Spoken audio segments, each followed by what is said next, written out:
I would say what we're doing is we're gonna bring up stuff. They say, oh yeah, and so I want you to go back and listen because I'm gonna go back and listen to what and for the comments. Go back and listen to this, or did you ever hear that? That's what this does for me. But I'm going back to listen with 89 ears and see if it will still hit now. You feel what I'm saying? Yeah. I'm not objecting to that. Let me see. When Blink wanted to, if De La Soul album was on your list. Okay, well, I'm gonna leave it alone. We're gonna wait till later. Public Enemy, Fight the Power. Number 8 for me. Number 8. That's number 8. Oh, I don't know what it was about the West Coast. Like Ricky Rich said, something about the West Coast, man. Kyrie, what's up? Drop some dope on these. I represent the Yay area.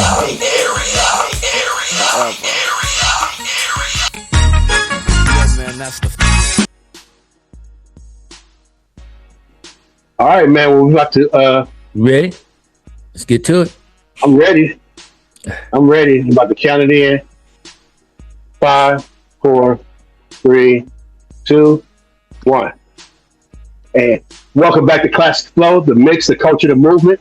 I'm DJ Ron, the classic DJ from the Bay. And once again, I got my homeboy K-Double-D with me. K-Double, man, welcome back to the flow. What's going on, fam? How you doing? Man, you know, I'm feeling good, bro, like we always should. You know what I mean? Real talk. Hey, you know, it's been some rave reviews, bro, from 1988. You came on, you did your thing, you know, totally unscripted. All we know was the albums that we were going to talk about. We did our ranking and everything. And, I mean, how'd you feel about that? Man, well, it was my first time doing it. So, you know, I wasn't nervous. We was talking off the top. But for me, it was like you and I were just sitting down talking like we used to do. If we were just talking about music, so it just we were doing instead of doing side by side, we was just doing it over the screen. So it felt natural. Just like two brothers. I think you use that analogy like kicking at the barbershop or something like that. You know what I mean? I said, look, it was like the barbershop. You go down to the barbershop, and just like at the barbershop, everybody not going to agree, but it's the barbershop. You know what I mean? That's what makes for good TV. Yeah. Speaking of agreements, man, we didn't agree on every album. Matter of fact, the ones, man, we're not gonna say what they was because what we need for people to do is to go back and take a look at 1988 and how we rank those albums. But our number one albums for the year 1988 were not the same, and I think that we may need to get back together just to talk about those albums and just try to make a case for the album of the year. You with that? Yeah, but here's what I know. Today we're gonna be in two different worlds. because last time we had the albums and we ranked them.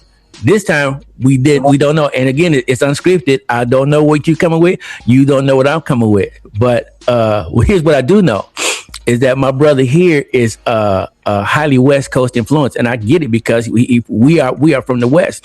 The difference is I was able to go to the East, and so now I'm listening to music with East Coast ears because I went to the East, and I'm staying right smack dab right between Baltimore and Philly in a town called Lancaster, and so I got the it was two different. I was on two different coasts. You feel me? Over here, they was talking about on the left coast. They was talking about Washingtons, Jacksons. Benjamins, you know what I mean? Over here on the East, they was talking about supreme mathematics, knowledge, wisdom, understanding. That they was talking about something else. Both of these boys was ruthless. Yeah, both of them was in the streets, but both of them were talking supreme mathematics, but they was talking it in a different language. You feel what I'm saying? I'm gonna liken it to like this. I'm gonna liken it to like this. Like say you're on the East Coast and you got anti-establishment.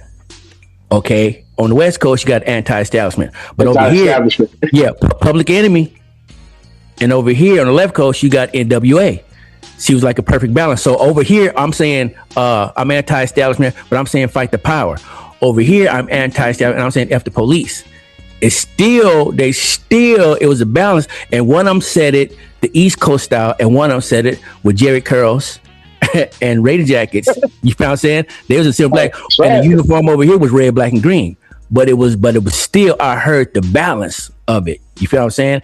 And so now, so since I was able to get that East Coast flavor, things that was coming out on the East Coast were like things were coming out on the West Coast for you. You were like, oh, did you hear Richie Rich at 415, whatever?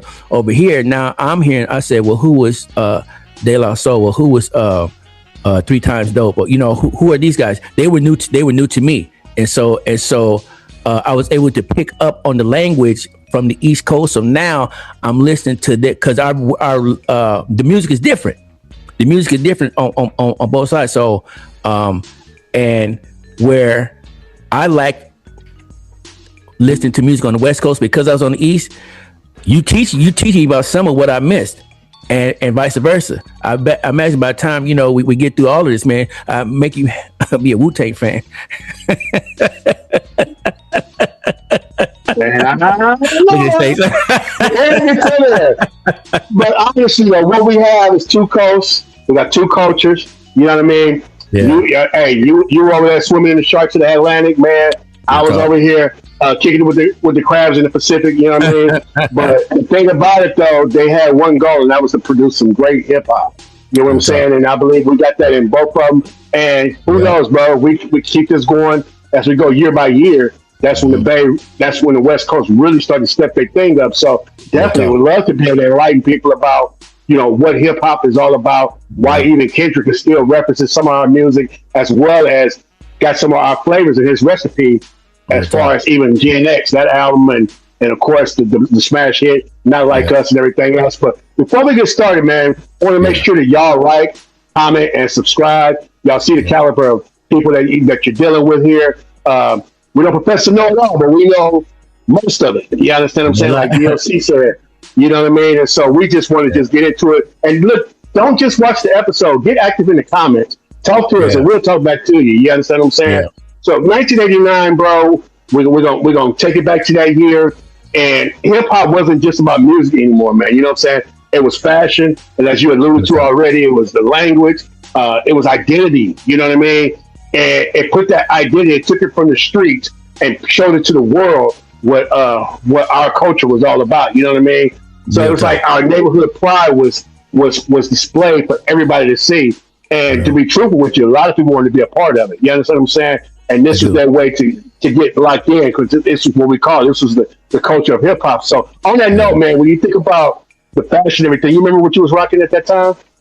Yeah, man. I just sent you a picture, man. I was since I was in the East, I was rocking. Public Enemy had me wearing the black medallion, the African leather black medallion, the red, black, and green. Oh yeah, the fist, yeah. And if you put on that pendant on the East, somebody was gonna run up on you and ask you, did you know what those colors meant? So you had to know. But yeah, you had to. It wasn't that. Yes, you had to. Somebody come up to you, check you, and say, "Hey man, you know what those colors mean?" They snatched that off your neck. You feel what I'm saying? So you had to know that the red was for the blood, the green was for the land, the yellow was for the gold, the black was for the people. So they're asking you. You feel what I'm saying? On the West Coast, it was a different uniform. It was mostly if you wasn't gangbanging with the red and blue, those arts were silver and black. You know, out on that side. But it was Cali colors. But on there, over there, it was just it was that red, black, and green. It was that Black Pride movement on the left, on the right side. Yeah, and the thing about Cali colors, man, you know, the Bay Area was not what we never was. It's a gangbang culture. You know what I mean? So we could wear blue one day, red the next, blue and red at the same time or whatnot. This right here is a vintage. You know, and I'm not throwing this in my man's face because he's a Raiders fan or whatnot. But I think this Ronnie Lott jersey represents one of the best football players of all time. You know what I mean? This is a 1989 edition, another year that we won a Super Bowl. And then not long after that, Ronnie Lott went to play for your team. You know what I'm saying? So jerseys wasn't really the thing back then, but it was the starter jackets that we would wear, even starter sweatsuits. You know what I mean? I was wearing jerseys. You were wearing the jerseys back then? I was wearing jerseys, yeah. Okay, you probably would. Yeah, I can see that. But the real uniform on the West Coast, man, first of all, Cutting was a boulevard, you know what I mean? Yeah. Candlelight was a club. And cutting was a strip that, you know, from second and cutting all the way to 50th and cutting, and turn around and go back again Friday, Saturday night. That's what everybody did. You know what I'm saying? And when they was in the Cadillac, they were showing up their fresh fits from Oxford Street. You know what I mean? That was our clothing space where everybody went to get fitted or whatnot. You go in there, they got the outfits on the wall. Sometimes you can just pick your hook up and they tell you the price, cash them out, and be out the door. You know what I mean? But cross cords, silk shirts, silk turtlenecks, valley shoes, Kango hats. That's what it was all about. You know what I mean? Or just a silk fit in general with the valleys. Put a picture right here of myself. You know what I mean? And that's how we was going to school looking like anybody's big time ballers or whatnot. Even if you was working at McDonald's, you know, you had your couple of fits. Perfect example. Take Trey from Boys in the Hood. You know what I mean? He was always GQ'd up, as they call it. You know what I'm saying? And he had to tell him now he ain't singing that stuff, but that was just the way life was then. You know what I mean? So look. Look, when we started getting clean, when we started getting a little bit of money, and started getting clean. I mean, we was dressing like them boys and the boys in the hood, maybe Trey, maybe them boys on New Jack City, something like that. We was dressing, you know, whatever was out at the time, whatever was fresh. We wanted to make sure we had enough of it. You know what I'm saying? Even if you went and got something, if you bought something every day, because they seen that before. Now I got to get something else. You feel me? That's right. That's right. Yeah. Well, hey, we're going to go ahead and get to the formula now, man. And tonight we're breaking down the songs, the albums, the flows, the crews, the producers and moments that help define that culture. You know what I mean? Yes, One part, maybe two parts. And I think the way we're going to do it, I'm going to kick it off with the songs of the year. You know what I mean? He and I, as he alluded to it already, I don't know what songs on this list. He doesn't know what songs on my list. So that's going to make it a little bit different. But we're going to start off with number 10. And, you know, I'm going to be honest with you. It wasn't the best song on this album to me. I wasn't a big fan of it, but it's one of the most recognizable hip hop songs ever made. You know, this dude took some imperfect singing and he added his personality, he added his charm, had a little humor. I'm talking about Just a Friend by Biz Markie, man. Like I said, I'm only putting it on there because it was so relevant that you just could not ignore that song. You feel me? But that was my number 10. My number 10 is I Go to Work. Kumo D. Oh. Yeah. Hey, man. Yeah. That's rough. We're going to talk about it a little bit. Okay. That was, though. Because Mo D actually showed he was an MC. Like, for real. Yeah. God, yeah, we could go on. Hey, here's the cool thing here, because you're gonna say some, because I don't know what you're coming with. You don't know what I'm coming with. There's gonna be some surprise in here because you're gonna say, I'm like, oh man, I might have forgot about that one. You know what I mean? Tell that thing. Maybe you remind me of something. Or I can tell you something. Hey, that's what I'm hoping for. To be honest with you. Yeah, and I would like the people in the comment, the people who watching, down there, put something in them comments. Let us know, because they can say, hey, remember this? Hey, y'all forgot about that. Or what about this one right here? Because you can't, it's only 10. We're only getting 10. And so, so something gonna get left out. Yeah. And make sure that they put 1989. You know what I mean? We don't want Paul Revere on the list. Paul Revere was 1986. Go look at that episode, 1986. You'll see that was a very impactful album that they came up of. So make sure that you get 1989. If you're not sure, Google it. What year did Eric Sermon and EPMD release It's My Thing? 1987. Okay, that won't go. So keep that in mind, but have fun with it though. You know what I mean? Nobody's listening. Well, I was always going to say nobody's listening is wrong, but you know, sometimes some songs, man. I don't know about that list of 1988. Do your research. Do your research. Do your research. Just have do the research. I'm still worried about MC Light in 1988. I'm just like, wow. What's your number 9? My number 9, Just a Friend. Biz. Just a Friend. So, we agree it's not that highly ranked, right? Because he's not lyrical. No, like that. It's not. No, it's because of the fun of the song. The song is fun, and you probably been through that, or you probably put somebody through that situation. You feel me? And you didn't have to remember a whole lot of lines because he was saying it slow. You feel me? And it was like you didn't have to be all serious with the rap. You don't even have to be gangster. You know what I mean? I'm just having fun with this. You feel me? Yeah. So I think that's what happened across all these generations. It's like even kids now today know the hook, if nothing else, to that song. They know the hook. Yep. Blah blah blah blah blah blah. You got what I need. I know that part of it. Well, man, my number 9, and I know this is gonna hurt some people because, to me, it's overrated, man. You know what I'm saying? This cat is overrated, but I can understand why, because when you first heard it, he definitely was exuding some confidence, you know what I'm saying? Okay. And getting the right way, smooth, effortless flow, or whatnot, you know, but the beat was kind of minimalist. I don't remember if it was a sample or not. You may know. If not, I may have to phone a friend and hit my boy Ray 2G's up, because it ain't a sample that don't miss this cat. But Special Ed, I Got It Made was mean for me. You know what I mean? Yeah. Okay. Well, what number you got that? I got that at number 9. Ooh, got that at number 9. Okay. Now that's something. Okay, I got that on my list later. Okay. Yeah. That's fair. Yeah. Well, maybe we can talk about it a little bit more, because I'm only saying a little something because, once again, some of these songs is just, you know, video jukebox. Was that out of thing? Maybe it was your MTV Raps. I just remember every time a video show would come on, these videos was on. You know what I'm saying?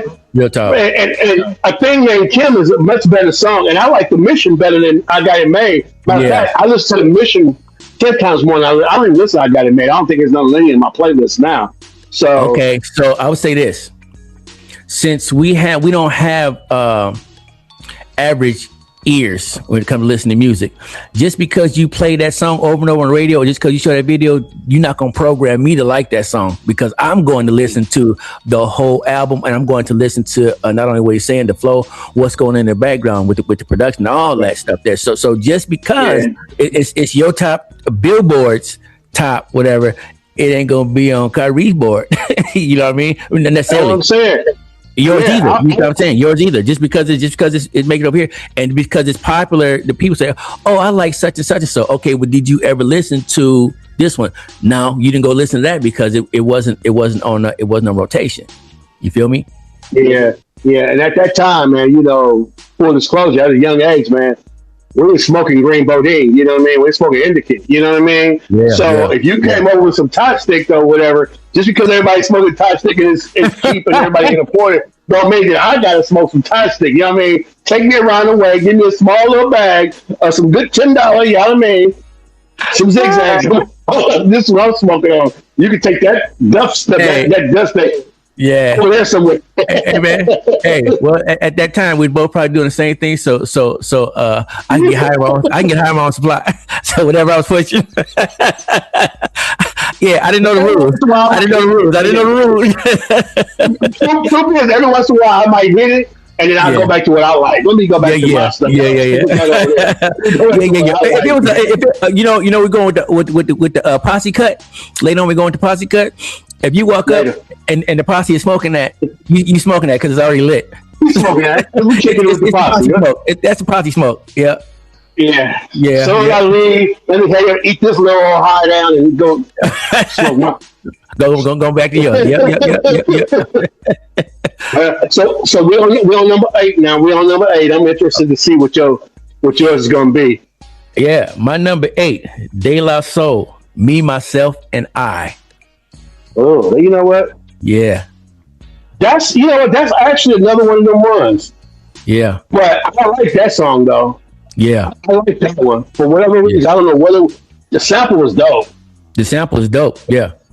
If you can take a classic, and you can make a classic, because I think Me, Myself, and I is a classic. So if you took a classic and made a classic. Make a classic. Yeah, the pressure's on you because it's already classic. It's already classic. Right. I already like the track. I love the track. You know what I mean? And sometimes it's already gonna get you dancing. Yeah. So sometimes with what we talk about later on, there's somebody took an original song and that song was cool, but then this producer got a hold of that song and made that song raw because he put some bass with it and some other stuff with it, and we'll talk about that later because that's coming up on my list. You feel me? Yeah. So no matter for me, me, myself, and I. What you got, DJ? Glory, glory, hallelujah. Yeah. 1 and 2. Now, have you ever saw De La Soul live? I told you that. I did. I told you I did. We there. We like 4 people back from the stage. First, I was De La Soul. Okay. We can see the boogers in their nose. That's how close. They finished. Right? They did their 3 or 4 songs because the album went out. They did their 3 or 4 songs. And that was that. You know. Yeah. I'm just glad to be this close. Oh yeah. Okay. Yeah. Oh yeah, I did. And I had to wrestle with myself, but it was before the album came out. But they did, if I'm not mistaken, they did sing that song in concert in '88. But Club Tuning and there was another song was out already though. They had already had a couple songs out. They only did like 2 or 3 songs. Like I said, we was looking at straight up in their faces like, okay. You did say that. Now, about this song right here, about this song, they was done. They was done with the album. And the album, the people came back and said, we need one more song. And they was like, oh man, no. They said, yeah, we need one more song. So they went to the club that night and they heard this music being played at the club. They said, let's make the last song let's use this track right here. And they made Me, Myself, and I, which turned out to be and he said this was I think it was Plug One talking, and he was saying we just want to like la da da da da da da, like he said they didn't put a whole lot of energy into it, and it ended up being one of the best songs on the album. Probably the best song on that album. It be like that sometimes. It's amazing how many artists have that song that they didn't want to do it. Yeah, they didn't want to do it or they didn't like it. Yeah, you just done it anyway. Tina Turner talks about it with What's Love Got to Do with It. That's like one of her biggest songs. She hated the song. Huh? She didn't like that? Tina Turner said that. Yeah. Oh wow. That is documented. She didn't. She was. Matter of fact, I just did an interview with Mac Ball, and on the channel, and he talked about a song called Wide Open. It's a song that I actually didn't want to do. You know what I mean? But I didn't want to do it, but I kind of did it out of spite. I was like, if I'm going to do this, I'm going to do it so good. And and it ended up becoming one of my best songs, my favorite songs. You know what I mean? It's kind of like my secret weapon because no matter who on the lineup on the show, you feel me? I know when I do this song, I'm finna have every woman up in here singing. That's it. Now you can have a twerk song or whatever, but I got this secret weapon that when I play this song, every woman up in here is finna sing. You feel me? So man, I shout out to the Bay, and to now think that people are incorporating in that into their weddings. That's going to be, at their 50th anniversary, they're going to talk about Wide Open and how they danced to that, and how how their husband played that, for them to let them know how they felt about him and stuff like that. So to have a song that that touches all colors, all ages, you know what I mean? Yeah.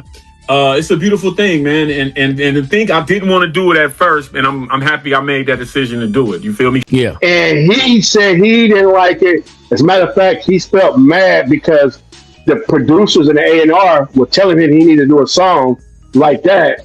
And he said he just was like, you know what? I'm just going to just do the best song. And it's actually, I think that's his biggest hit. He actually couldn't say it wasn't. I don't know if he's got a bigger song. I think that's his one. That's what I'm saying. So it'd be like that. So to me, that's their biggest one. And in consequent years, don't look for me to have no commentary on their De La Soul albums because I feel you. Is this album on your list? Yeah, I would say what we're doing is we're gonna bring up stuff. They say, oh yeah, and so I want you to go back and listen because I'm gonna go back and listen to what and for the comments, go back and listen to this, or did you ever hear that? That's what this does for me. But I'm going back to listen with 89 ears and see if it was still hit now. You feel what I'm saying? Yeah. So some stuff that I've never stopped listening to, Yeah. I'm not objecting to that. Let me see. When Blink wanted to, if De La Soul album was on your list. Okay, well, I'm gonna leave it alone. We're gonna wait till later. Public Enemy, Fight the Power. Number 8 for me. Number 8. That's number 8. Oh, I don't know what it was about the West Coast. Like Ricky Rich said, something about the West Coast, man. Yeah. Now I probably could sing and rap along with it. I think that, I know that for me, if they would have sampled the Isleys, Fight the Power, and rapped over it, I'd have loved it. That music just didn't do too much. And if I'm not mistaken, did Shantae come out with hers first, or because Shantae got a song, her remix of one of her songs got the same beat? Yeah, I'm not sure who was first. But I like Shantae's version better than theirs. Even though I was a PE fan, I told you how I felt about the last part. Yeah. Now, what I'm going to disclose here. Yeah, what I'm going to disclose here is Fight the Power is on my list. It's just higher up. I'm sure it's on everybody's list. It's on everybody's list. It's a highly regarded song, and rightfully so. Like I said, it's not debatable. Our list is not debatable. Yeah, it's just not that high on my list. You know, I love how Chuck D delivered. Elvis was a hero to most. If nobody understood that hip hop had a voice, they understood then. When that song dropped, you know, and it was on the Do the Right Thing soundtrack. Yeah. So it was a big song for that movie. Yeah.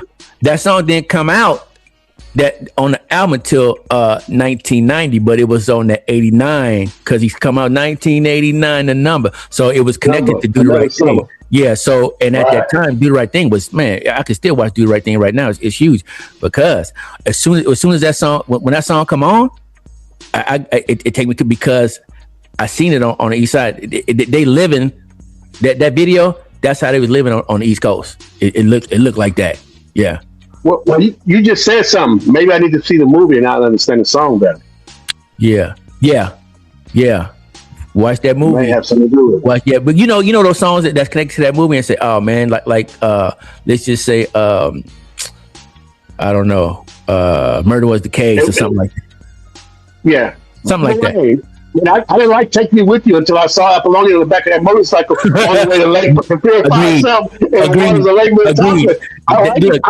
That song was skippable. That song was skippable until Apollonia. I like this song. I love this song. Yeah, Take Me With You. I agree with that. Remember Apollonia every time I hear that song. Yeah. I was maybe want to buy a motorcycle, bro. If you hear something from How to Survive in South Central, you gonna connect that with Boys in the Hood. I mean, it's connected. You know what I mean? And even if best flows, bro. Yeah. And True to This Day. Yeah. If a song was meant for a movie, that's one of them. That's probably the first rap song that went to a movie that really fit the movie, more so than this one, but I haven't seen this movie, so that's not fair to say.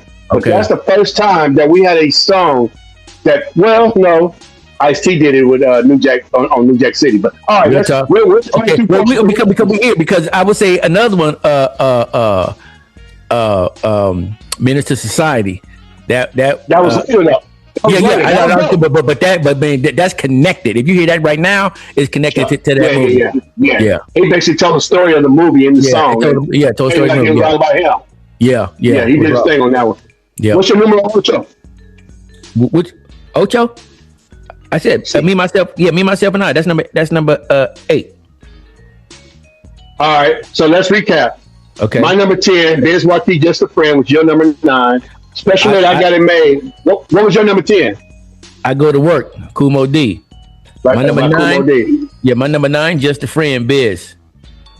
So if your number 8 was Me, Myself, and I, and my number 8 was Public Enemy, Fight the Power, it's on me. Sticking with the theme of Do the Right Thing, man. I got the song Do the Right Thing by Redhead Kingpin. Bro, I think Redhead, I don't know if it was a label thing or whatever. Maybe his album didn't sell as many as it should have or something like that. But I think Redhead was one of those MC. Yeah. You know what? I think it's probably because the camp he was in. We'll talk about the production in a little bit. It might have been because of camp, because he was not one of the best in that camp as far as his producers and all that. But cinematic and socially charged, the boy had a message with it. You know what I mean? You're not the only one in the world that has problems. Keep your head straight, and you can surely solve them. Be a fly guy, reach sky high, and like the Jeffersons, you'll get a piece of the pie. I mean, come on, bro. Dude was actually saying something. You know what I mean? And it's my personal favorite, man, because of the mood and the atmosphere. Like, it is just always, always just uplifted me. You know what I'm saying? When I listen to that. Yeah. Somebody says some of the songs on my list were not the best songs of that time, but when that song comes on, it takes you right to 1989. And I'm not saying I love these songs. I'm not even saying I would wake up and go say, I need to hear this today on a song that's on my list later on. But I know how relevant it was to the culture. You feel what I'm saying? Right. Yeah. Because this ain't the top 10 selling songs. This ain't the top 10. These are top singles because either I heard them coming out the car, either I heard them still in the club, heard them in the club. You know what I mean? If at that time, if we was pushing some product in the club, I remember hearing the songs.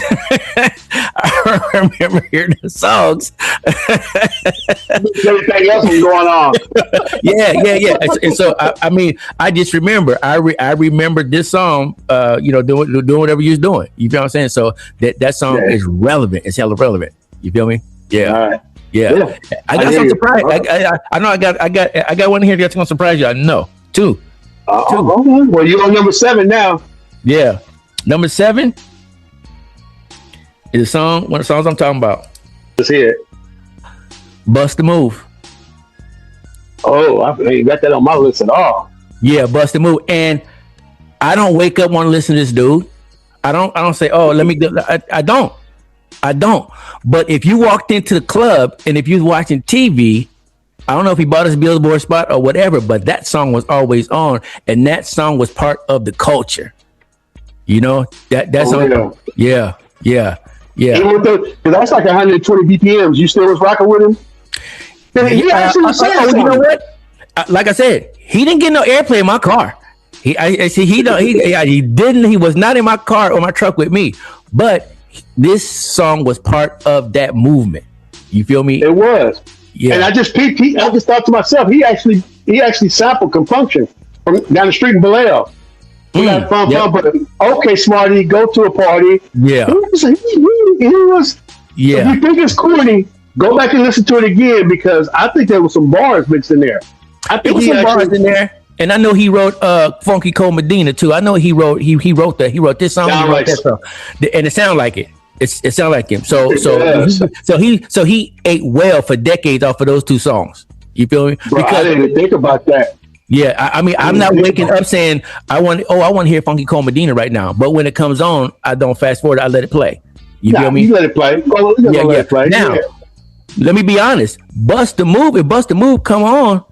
If I'm just by myself, I may fast forward it, but it was part of the club scene. It was part of the culture at that time, so it was important. Question. Yeah. I wonder if, and you almost have to feel stupid if you was thinking about hollering at baby and you see her on the dance floor and she see you looking at her on the dance floor, and then this song come on, like you almost have to bust the move, right? You can't just keep saying that. You got to bust the move. Right. The universe is aligned. How everyone said, you got to get out there and okay. Yeah, that song right there didn't make my list, but let me tell you one thing I know about Young MC. I was going to include, he got a song called Let Him Know, which samples boom, boom, boom, boom, boom, boom, boom, boom. Ohio Players. Yeah. Dude, you talking about the Flow Show? Oh, he was just spitting on that one. So I know he can rap.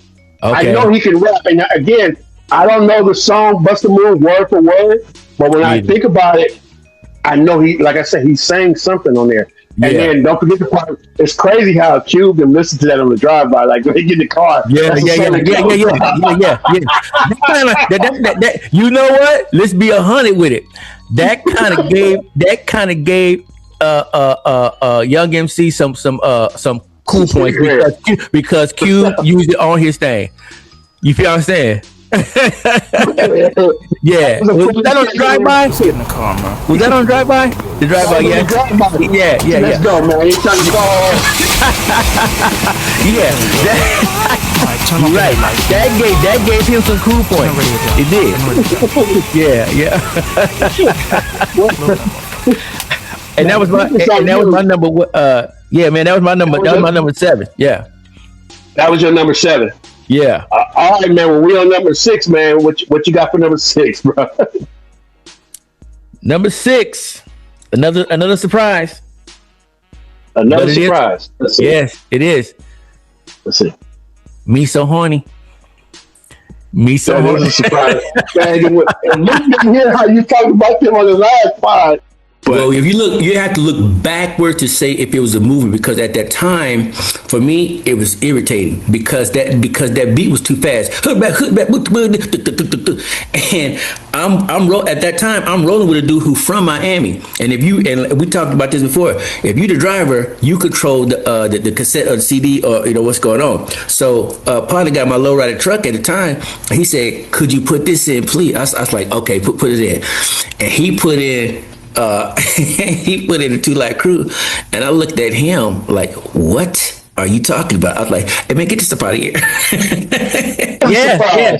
But hey, I said when he first put it in, I was like, "What? But you think about that song. Those people who never even heard the song, they probably didn't know what the whole song's about, will say those three words, me so horny. You can't tell, you can't write the hip hop history without putting these songs in there. That's right. Yeah. It was a big song at that time. Yeah. Whether you loved it or not, you ain't writing the history. You can't leave it out. Yeah. I think that's one of those ones where they felt like they had a formula, and because they did it with Move Something. And like I said, everybody was watching the video, looking for the yellow shorts, the yellow biker suit. I still can see her in my mind. She probably the same lady that played Ricky's? She looked like the lady that played Ricky's girlfriend on Boys in the Hood / the girlfriend on Class Act. Yeah. Was that right? Yeah, I don't remember her face. Yeah. For sure. Yeah. So for them to come back and do Move Something, I mean, We So Horny. Yeah, that was definitely one of those ones. It was a formula. There. Yeah, it was part of their formula, and they make the statement and ride the wave. Yeah. Well, the man with the formula is my number 6, man. The DOC, Funky Enough, and I know. I told you before, I didn't like it at first. I didn't like the song at first, but you can't deny it. It's a classic joint, man. Can't deny it. It's not even the best song on the album, but the replay value is still one of those records that made hip hop fun without. And he wasn't too soft either. He does say, "Stop you in the track to show you that you're ruthless." But and then I think I told you about when he said that you're single. Where did the patois in you come from? Yeah, because like you just became. You was from Jamaica all of a sudden. You just fucking doing because it sounded like that's the dopest part of the documentary. The dopest part of the documentary is Dr. Dre looks and says, "I don't know what the fuck this nigga said to this day." I don't either. Wait. You just busted out with that out of nowhere? Yeah. Were you listening to reggae or anything? I'm gonna tell you the story. This is dope. Me and Layla. Eminem is confused, everyone. Me and Layla when I found the sample, the Foster Silver's record, right. We just in there, we was doing NWA music at the time. And I'm listening to the record. I heard that motherfucker, my eyes get big. I'm like, Dre, listen to this. He get it, he said, okay. He started trying to mess with it and couldn't find any place where he could sample it. Right. He's like, I can't sample this, man, Put it back. I was like, oh, man. But I kept hearing that shit in my head. It's like, man, I went back to him about a week later. This the one, Dre. You do this one. I can't sample it nowhere. I hit his ass up a week later. He said, fuck it. He said, you got something to it? I said, yeah. Slime my ass off. Yeah. He said, okay, I'll just play it again. So he replayed it. I'm in the other room with Layla, smoking, R.I.P. Layla, smoking and drinking, telling Layla I'm mad. Dre, I pissed Dre gonna be when he say come lay something, cause I ain't got shit. And he said, you got something? And I said, fuck it. You know, I had a bunch of scrap pieces in my head that I had written 6 or 7 months earlier to other beats. So when the beat came on in my head, that alcohol said, do a Jamaican rap, Doc. So, but were you into reggae at all? So you just imitated what you thought was passable. Yo, but the bass line was Jamaican, though, right? The bass line was Jamaican. Yeah, the beat was Jamaican. No. Now the way he said it, it was. It wasn't for him at that moment. In that moment, when that thing came on, that's what you heard. Sounded like Jamaican music. So that's what came out. Yeah. Rasta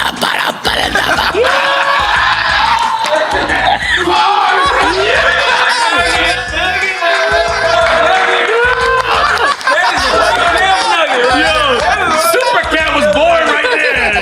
Like, what you gotta trip off this?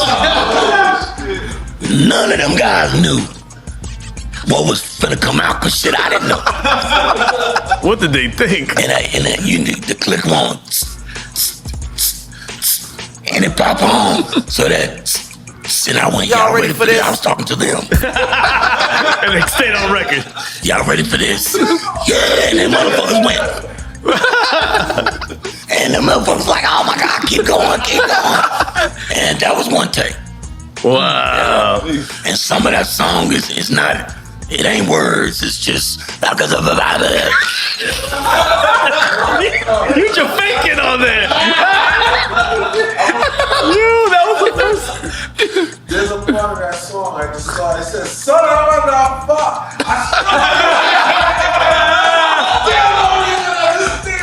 He's telling you that son of a motherfucker. That's why you gotta watch the documentary.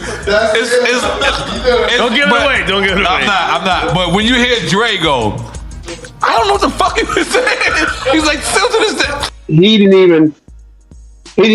wasn't even ready. It's basically a Jamaican freestyle. That's genius, though, man. That is genius.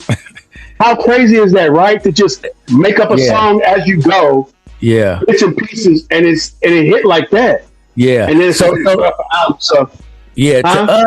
to us, that's similar to well, no, what's it? You say Jay-Z and Biggie didn't write. So, but if you're coming off the top, you're coming off the top. Yeah, but they could have practiced in the head, whatever. But my man said he had nothing. He had nothing and just went. Man, that is a genius. Just to show where he was. Yeah. It might be one of the best party starters of that era, too. That's golden era. Yeah. That's raw, man. Yeah, man. Okay. Well, for number 5, I have man, you mentioned Philly earlier, man, and I got 3 times dope, Funky Dividends. Oh, nice. Did you not forget about them? You can't say that now, you folks. You know, I wasn't a fan of them, but I forgot about it. Now, you know what? The sample, the video was on time. It was. Huh? I actually saw them. I saw them in a little high school gym or something like that when they was coming up. But I saw them on the East Coast, you know, and it was cool when they still had the high tops and whatnot. They seem like the kind of brothers that'd be outside. Yeah, they was outside. Yeah, they was outside because it wasn't hell. You know, like everybody was outside on the East Coast. It seemed, I mean, outside is the place to be. They just want to be outside. You know what I mean? And even with even in the wintertime, you know, with the North Face, you know, you if you slang it, there's no off time when you slang it. If it starts snowing, you say, we ain't selling today because it's snowing. You got to get out there. Gotta keep on going, right? You got to keep grinding. Yeah. you got to deliver, man. Rain, sleet, snow, like the USPS. But you got to get it, man. Hey, that's why the boys got them Timberlands, because if you're out there in snow and your toes get numb, you feel what I'm saying? So you got to get in that boot. And the big Run DMC bomber Beach Street bomber jackets and all that. At that time, man. Look, at that time, you start right quick. I worked at this little kiosk. Little brother I knew said, hey, you want to work at a little? I got a little kiosk that I got to work at, and I got to hire somebody. You want to work there with me? I said, yeah. And she was selling robes. You feel what I'm saying? Robes. You know, I was like, people buy Rose, right? But they buy Rose. So you mean house coat, bro? Yeah, house coat road. They have selling road. You know, you get your name embroidered or whatever, stamped on or whatever. So I was working there. So the boy who worked across the way, he worked at Wilson's, right? So we was like, yo, I like that. I like one of them trench coats in there. He said, I like them robes. So we did an exchange. I get you about 3 robes for that one full length of that we back then they used to call, when I put it on they called me Shaft, but it was kind of like what's my man's name, Sam Jackson. Sam Jackson got that long black coat, not Shaft but the other one where he Fury in the Marvel movies, whatever his name is in the Marvel movies, I had the coat like that. So I'm saying, I know what you're talking about. I'm not a Marvel fan, but I know what you're talking about. Whoever he is, so I had that coat, a beanie, and some Timberlands as I stood outside at night, working the corner. You know what I'm saying? So you said the bomber jacket, fair exchange. And with that song, man, that old Honey sample was perfect, man. I think I may have told you before, but I'm just gonna just share. I did not know where that sample came from. They used it, then the Ghetto Boys used it a couple years later, all the way up until it like reminded me, and then it came out again on used it with the Total Girls. They had a remix with that sample on there, the same beat. Yeah, and keep in mind, Funky Dividends is in my playlist today, and I never skip it whenever it comes on. I might even play it back again, you know what I'm saying? Yeah. And I love how that story went through a couple different records. We'll talk about it in a minute. But I was at a record store one day, and I was just looking. I had to have the original, and I had no idea who sung it. I didn't know the name of the song or nothing. I just know the little whistle on there and the melody of the song. And an essay, brother, of all people, he's like, "What you looking for homes like that, right?" And I told him, and I kind of hummed it to him, and he said, "Oh, that's such and such." And it was a Latin oldies lowriders mixed CD series. He gave to me. I love those. I used to get those. Yeah. I love that's the only song I listened to on that CD. But now I know, and I can go listen to Delegation anytime now. Hey man, of that, you know what I'm saying? Man, that the lowrider series CDs, the volume sets, dude. Oh, they love that music. Bomb. The hardest Hispanic gangsters love that love music. Blown on by the flows, all that. They rocking 2-step to that all day and night. I do love you. Hey man, I don't know how many volumes they had of that, but I had all of them at that time when the CDs was out. I had all because those were songs that we was listening to in the house anyway, or my parents were, or when we was down in my cousin lived in Ontario. That was Lowrider. That was Lowrider Boulevard down there. That was the area down there. So So now when these guys are rolling up and down the street, they didn't have hydraulics at the time. They had bricks in the back of their trunk so that they could drag because they couldn't afford hydraulics. You feel me? And them songs, and they was coming out. They was coming out. Those are the songs that was coming out of those cars. Yeah. That's where it goes. Beautiful cars. It was West Coast pop locking. It was some old school slow song. Yeah. Real talk. Well, you on numero 5, man. Hey man, you using your big words on me, man. Okay.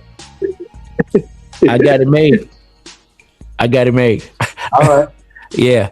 See, we have some of the same songs on there, but we have it in different order. Yeah.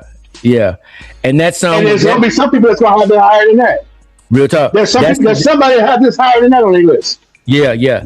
That song right there, man, it was very impactful.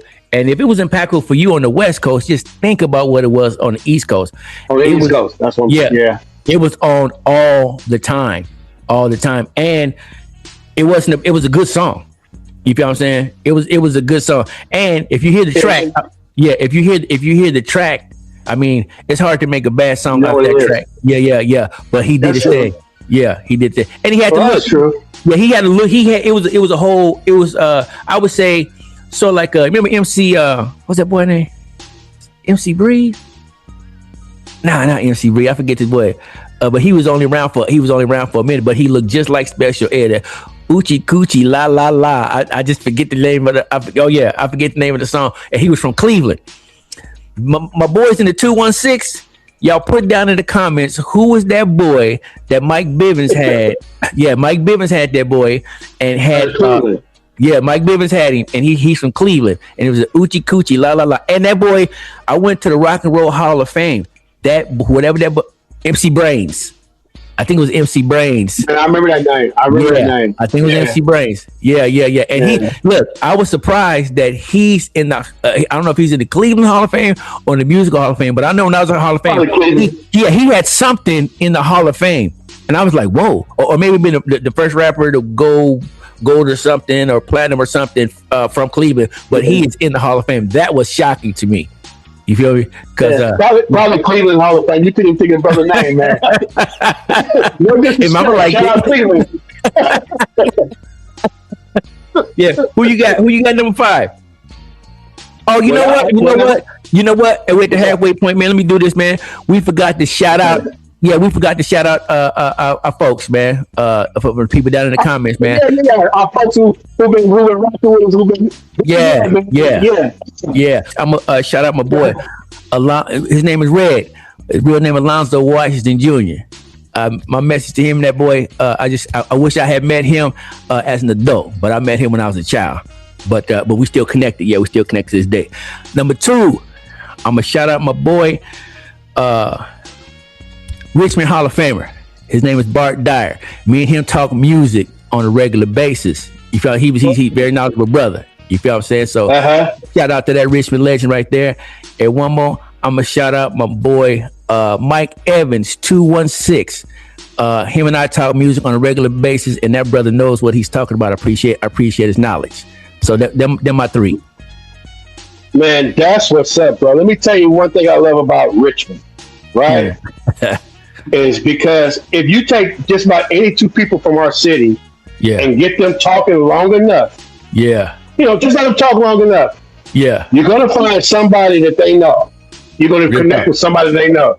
Real talk. Bart, how you pronounce his last name? Dwyer or Dyer? Bart Dyer, yeah. Bart Dyer does not know me. I met him one time. Okay. But remember I told you I lived on Cutting Boulevard? Yeah. His son's mom lived in the house next to the house to my apartment building. He got a son named Rinaldi. Yeah. Homeboy, and his mom just passed away. So shout out Rinaldi. Shout out Rinaldi and rest in peace, Elaine. Crazy, right? Right. Yeah, man. And I remember Bart came up because I had a crush on Elaine. I ain't gonna lie. I was 11 years old with a crush on Elaine. But I was like 4 years old. And I was like, oh, okay, that's our boyfriend. All right. True confessions. It's true confession, man. But I know Bart, and Bart, he gonna say, yeah, he knows me. So shout out to Bart, man. But that's my brother, man. That's my brother. If I say you my brother, you my fam. I mean, so we brothers like that. We that close. Yeah, that's my brother. Well, when it comes to my list, man, you mentioned another brother to me, man. Dwayne Patton. I gotta say what's up to Pat Leather himself, man. That's yeah, man. Yeah, man, that's my uncle. I did not know that you grew. But I'll let you tell a story, man. But that shocked me because he told me. Matter of fact, he watched our video and he texted me. He said, "Hey, man, I like what y'all doing, man. Y'all look natural at what you're doing." He said, "I know DJ Ron." And I didn't even go back and ask him. I asked you. I said, my uncle says he knows you. And then you take back, he do. All right. Tell him how. Tell him how, man. Him and the brother. Oh, damn. And, we're going to talk about some music that they produced. And in a couple of years, we can't miss it. We got to talk about it. I don't even know if you know that part. They know what I'm talking about. Here it is. Stop that. But, but him and the brother, they live next door to me and my mother, man. And it was like my mom's house, put it like that. Yeah.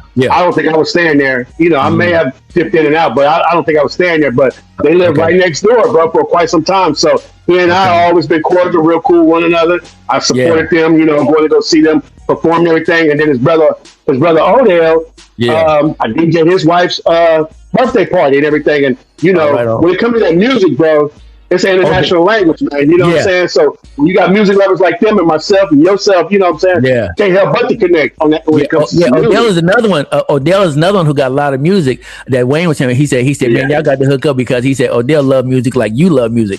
And I can hear my uncle, man, Unc need to be on this show.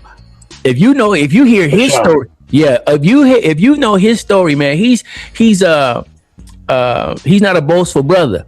But if you talk to him, if you get him to open up, you will see that he been connected with some big names throughout his lifetime, man. Real talk. Well, pencil that in because I'm telling you, it's a very influential album that we talk about. And I'll talk to you later. I don't want to ruin it. Oh, yeah, I'm already there with you. I beat you there.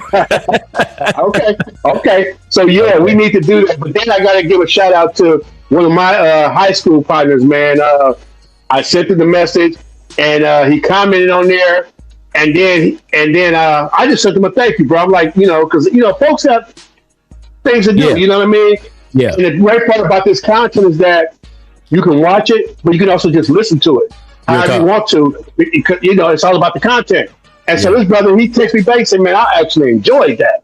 You know what I mean? So that's uplifting. That encourages that that you're doing the right thing, and it got people out there that like it. But that's my boy M. Hump, man. Marlon Humphreys. Okay. You know what I mean? And last but not least, I told you on the pod, I said that's gonna do something to our female listeners. And if I be doggone, she was not in the comments talking about like what? Yeah. You know what I mean? Yeah. So again, y'all gotta go take a look at 1988. See what this brother said about the legend herself, MC Light on there. You know what I mean? Hey, I know. Hey. You gotta know, Ron the good one. I'm the other one. but it's just gonna be. I understand where you was coming from. Yeah, I wouldn't have made the same move you did, but I understood why you did it. You understand what I'm saying? Yeah. And you know what? And I just want to tell the ladies out there, that's the best thing that God ever put on this planet is the women. I said I'm not trying to push y'all away, but and we should have a show. The best female rappers. Come on. And we don't even have to stop at 10 because so many women, and I have a woman here on this list just because of the impact of the song, and we're gonna get there though. We're gonna get there. Let's make that happen. Pencil it in. Let's make it happen. But I can't leave this conversation without saying what's up to Miss Maya. She know who she is, and she's one of those ones that would dance the shine off the floor, the wax off the floor, man. Hammer, how do you want to do it? She got you. Gonna do it. Elbows, Cupid shuffles, boots on the ground. She got it all. All around dancing, man. Bust for real, move. man. Well, bust a move. So I think it's on me now as far as number 4, or was it on you? Yeah. I'm not sure, but you take 4. Go ahead. EPMD. So what you saying? Ooh. Okay. My number 4. So what you saying? Yeah, my number 4. Ladies first, Queen Latifah. So I want to tell them female viewers, just pay attention. Listen, it's that song right there made me stop and think about women in hip hop and think about women, period, because she said ladies first. Hip hop is male dominated. I'm gonna say black male dominated as far as the artist. When she said that, it made me stop and look at probably the relationship I was in, and then look at the lyrical genius of the women that were in hip hop also that wasn't getting a whole lot of love. You feel me? So that song, like those other ones, it was impactful. It was impactful. It wasn't the most impactful song of the year, but impacted me as far as thinking about how to treat women. You know what I mean? And how and the value of a woman. Well, let me say this in the words of West Coast poet, who said it so elegantly. He even had a song entitled "I Love Ladies," and I do. Yeah. Latifah just never resonated with me. Maybe I need to listen to it now, not with 89 ears, but with now. Yeah. To see what she had to say on there, because I know her she's album got better. regarded. Yeah, her albums got better too. But go ahead. We talking about 89. Yeah. All right, I might have to make a note to myself to listen to that song. Now she had not. I'm with the message. Yeah. But the hook on UNITY just didn't do nothing for me. And Ladies First, Ladies First. The hook was cool on that one, but the song I just never listened to the lyrics. You get what I'm saying? And Money Love is on there. Yeah, Money Love is on there with her. Yeah. And I'm listening, and to me, it wasn't the hook. It wasn't the hook. It was what they were saying about themselves. What they were saying about the black woman. It was saying about where we came from. We came from a black woman. You feel what I'm saying? I got a black woman. I love black women. I love all races. I love all races. For sure. But I'm gonna find that main love in my love. You feel what I'm saying? So and so it made me look at them as like, okay, let me look at them as not just like an object. They mean something. That's my mama. That's my grandmama. That's my auntie. That's my sister. Shout out to my sister Pam. That those, love Pam. Yeah, and hey Pam. Yeah, and at that time I didn't have no baby, so I didn't have no daughters. I got two daughters now, and that's right. Yeah, ladies first. Yeah, for sure. Well, to show you I'm down with the ladies, this next song, man. Even though it was some slick storytelling and some fly talk or whatnot. This was that East Coast street luxury life, but the boy was able to convey lyrics, even though it's a mafioso style. Okay, it was in a way that we can understand, because it's like, man, I want to do this for my ladies too. You know what I'm saying? Okay. But when he said stuff like, I'm finna hit you with it in just a minute, but okay, I'm listening. Because it was one of those records that had aspiration and had style. You know what I'm saying? Okay. And sometimes it's overlooked because there was other big names that was around it. Okay. And I think I told you before, my cousin was visiting me from Houston. We hit the record store, and I guess he felt like he wasn't leaving he had to leave with something. And he brought the tape, and I didn't like the tape, baby. This song, that song, all right, whatever. Because this was the summer of my top albums. You know what I'm saying? This guy's album is not on there, but the song is number 3 on my list. Okay. And when he got to the part, we're the talk of the town. Every time that we were around, all the girls, they just get jealous when they smell her Perry Ellis or Obsession or her. Man, my girl was flowing on that thing, man. Couldn't see with the glamorous life, man. That boy was. Hey, it's a shame how. Yeah. In retrospect, we get so caught up in the material stuff to whereas look at where he's at now. You know what I mean? I think he's supposed to be executed. They got a couple of stages and everything else, but man, shout out Cool C, bro. Yeah, he wasn't no slouch on that microphone. And then there's a song where the girl comes back for three times dope. Yeah, with him, and then she got a Cool C. You know what I mean? And Okay, that's a nice pick, man. Nice pick. Nice pick right there. Okay. Was that number 4 or 3? What was it? That was 3. Okay. No, number 3. My number 3. So what you saying? Okay, a little hard. Okay. Yeah. So what you saying? They had something to say. I noticed you had no commentary on this song, so I understand. Now you understand why? Yeah. Well, so some of the songs that you picked, that you picked, I held back because I knew it was coming up for me a little bit later on. But there's still a song coming that you spoke on that's gonna be my number 1. Yeah. All right, but what you got to say about this one then? What you got to say about it? Which one? So what you saying? So what you saying? Yeah. Cuz, man, what needs to be said about that? Man, we were talking they talk. Man, me and my girl was listening to that song last night, and when we put it on, you just start bobbing your head, and before you know it, whether you know it or not, I know you don't do nothing no more, but I still do. So I was doing my thing, and we was in the middle of a session while we was listening to it. We was like, it's one of the ways where you just look at you and go, it's still, it's got that, it's just got that, it's got that, So that song right there, and look, we ain't even talking about the song of the year because but really that album, really that it's up there. It's one of one. Yeah. It's one of one. The boy, and usually Eric Sherman would stand out, but on that one, P was on it. People around town talking this and that, but it would sound like the R and the music was whack. Got the album strictly business, and they thought we'd fold, but 30 days later, the LP went jumped. Go, ridiculous. Man. I like how you come off the dome with these, man. They sit in your dome. it's in me, bro. It ain't on me. It's in me, man. You know what I'm saying? I feel you. Man, it's evidence. It's natural. I'm trying to think. Was that their best? No, that wasn't my favorite song on that album either. But that it was still one of the ones with the bass line and everything. Yeah, the way it hit. Okay. And the hook, the breakbeat with the. I might go have another session after we get off here. Just go listen to that song.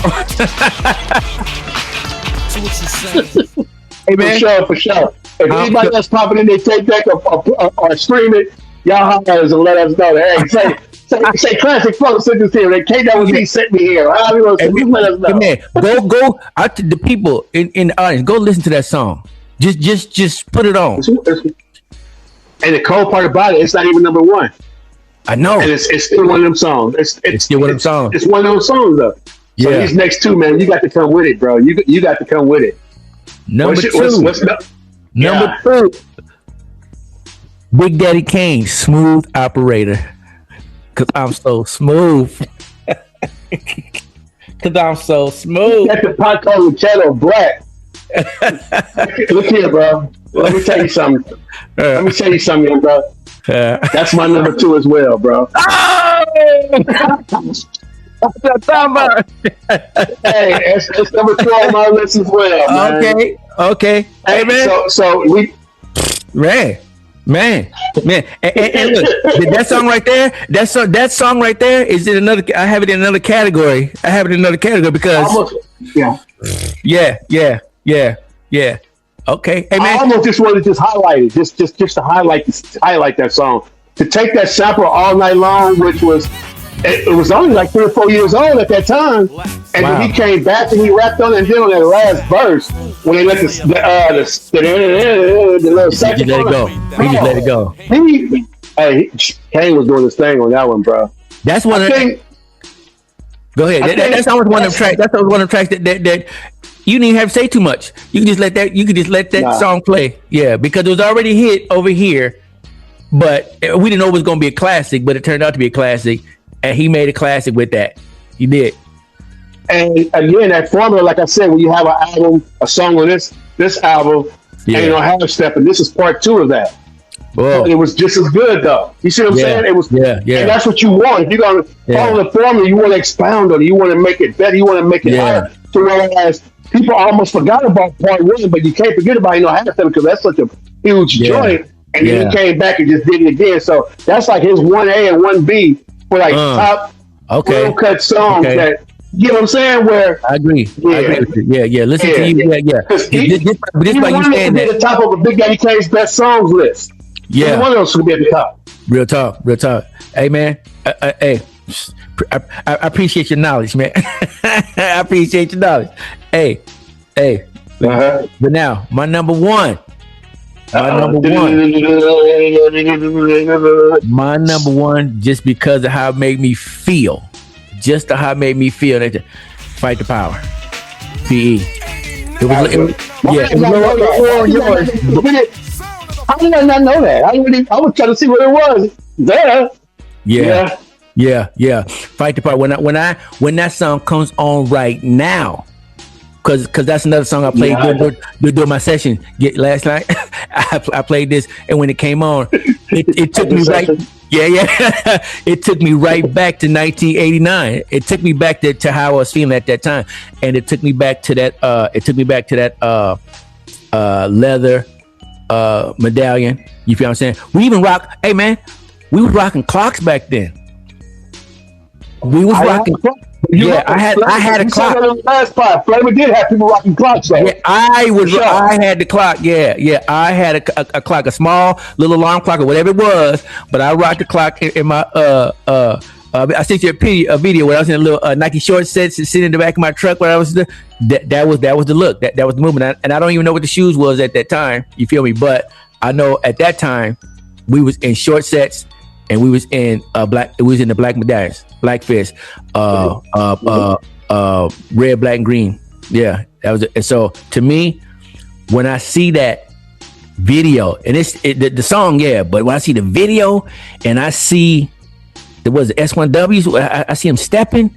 When I see the people in the street, Tawana Brawley up in there, Al Sharpton might have been in there. Whatever's going on at that time, it was in that video. I believe was in there. I think they were all in that video. You're right. Yeah, and it was a protest. If we was doing top videos, I'd have to have it at the top. I'd definitely have it higher up. Yeah, it showed. And I'm proud and I'm ready and I'm hyped because most of my heroes don't appear on those stats. Yeah, hey man, in that video right there, it was a show of strength. You know, every now and then a nation pull out their weapons, a mass destruction, and they roll down the street just so you can see, hey man, don't mess with us because we got this.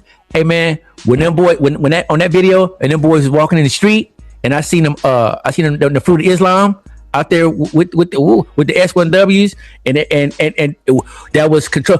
See, the fruit of Islam is the only group of brothers that I know that would scare drug dealers off the block without weapons. Yeah, they have respect for sure. Yeah. Without no weapons. Pistols or nothing though. Yeah, they had no pistols or nothing. I don't know. No, I never seen them brandishing them per se. Not the fruit of Islam. S1W's the whole nother level. Hey man, that's another level. Yeah, and that's another podcast too. Cause I was part of that. And I know, no, there ain't no wives.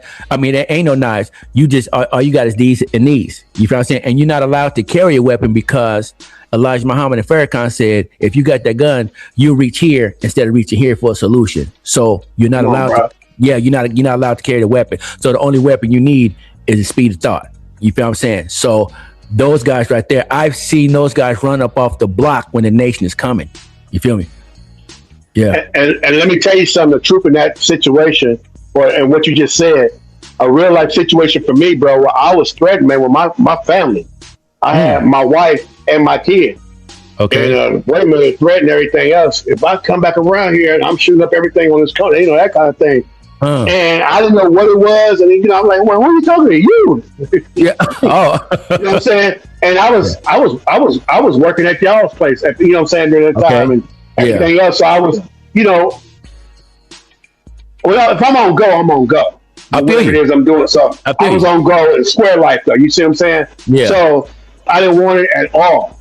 Okay. But like you said, well, here's something that I've reflected on. One of my gangster homeboys said, I'd much rather run up to a real one, a real NWGA, than a coward, because you could say something, you could talk some sense into that person. The real one. And in hindsight, a couple days later, I was at the same area, because this was a place I had to frequent. You know what I'm saying? I was in the same area, and I'm just standing outside in front of the house, in the yard, but in front of the house. The brother come walking up from a different direction. Was he trying to sneak me? I don't know. But by this time, I had thought about what he said. And when I saw him, man, I just came up to him with my hand stretched out and said, look, bro, I thought about what you said. And, man, we powwowed and talked. And that dude became one of my closest homeboys. Oh, wow. You get what I'm saying? That's beautiful. We didn't know each other the first time, though. He just knew who I was and what was supposed to have been said or done or whatever. Right. You know what I mean? Right. So he just had an opportunity to express himself. And after I thought about it, because here's what it was. I went to one of my relatives' house. Yeah. And he was outside talking to my little cousin. Okay. And she had just had a little baby. He was like not even a year old. Yeah. So later I hit her up. I said, hey, you talking to baby boy, what's up with you and your baby daddy? Yeah. Make sure y'all got that together first or done with it first before you give it anybody else. Okay. She told him my cousin said I shouldn't talk to you. And may or may not gave him the reason. So this is what he was hot about. And I explained to him, I said, look, I'm just about unity in the community, bro. Yeah. It ain't had nothing against you. I'm just like, you got kids. I got kids. Yeah. Make sure that you know what I'm saying? Y'all gonna be together. Y'all not gonna be together before moving on. And like I said, man, dude that's why I say, what's up with my guy? You know what I'm saying? And he always kept one on him. And we talking about, I saw him a couple years ago. And I know he had the thing on him. You know what I mean? Because that's the life he living to this day. But oftentimes, it's unfortunate because a lot of people don't think about this. They match energy nowadays. And matching energy is not the way to go. They match energy. It's not the way to go, though. You see what I'm saying? You match energy, all you do is expounding it, making it go up as opposed to leveling it out and seeing where can we go from here. Yeah, you handcuff yourself to when you match somebody's energy. So I handcuff myself to you because now I got to match your energy. We was talking about the reaching here first. and talking about the ladies first and the women feeling respected and even disrespected. I'm gonna tell you a story in Richmond, because I was in that mosque on 4th and McDonald. That's in the hood. We talked about that. Yeah, cross street. Oh, come on.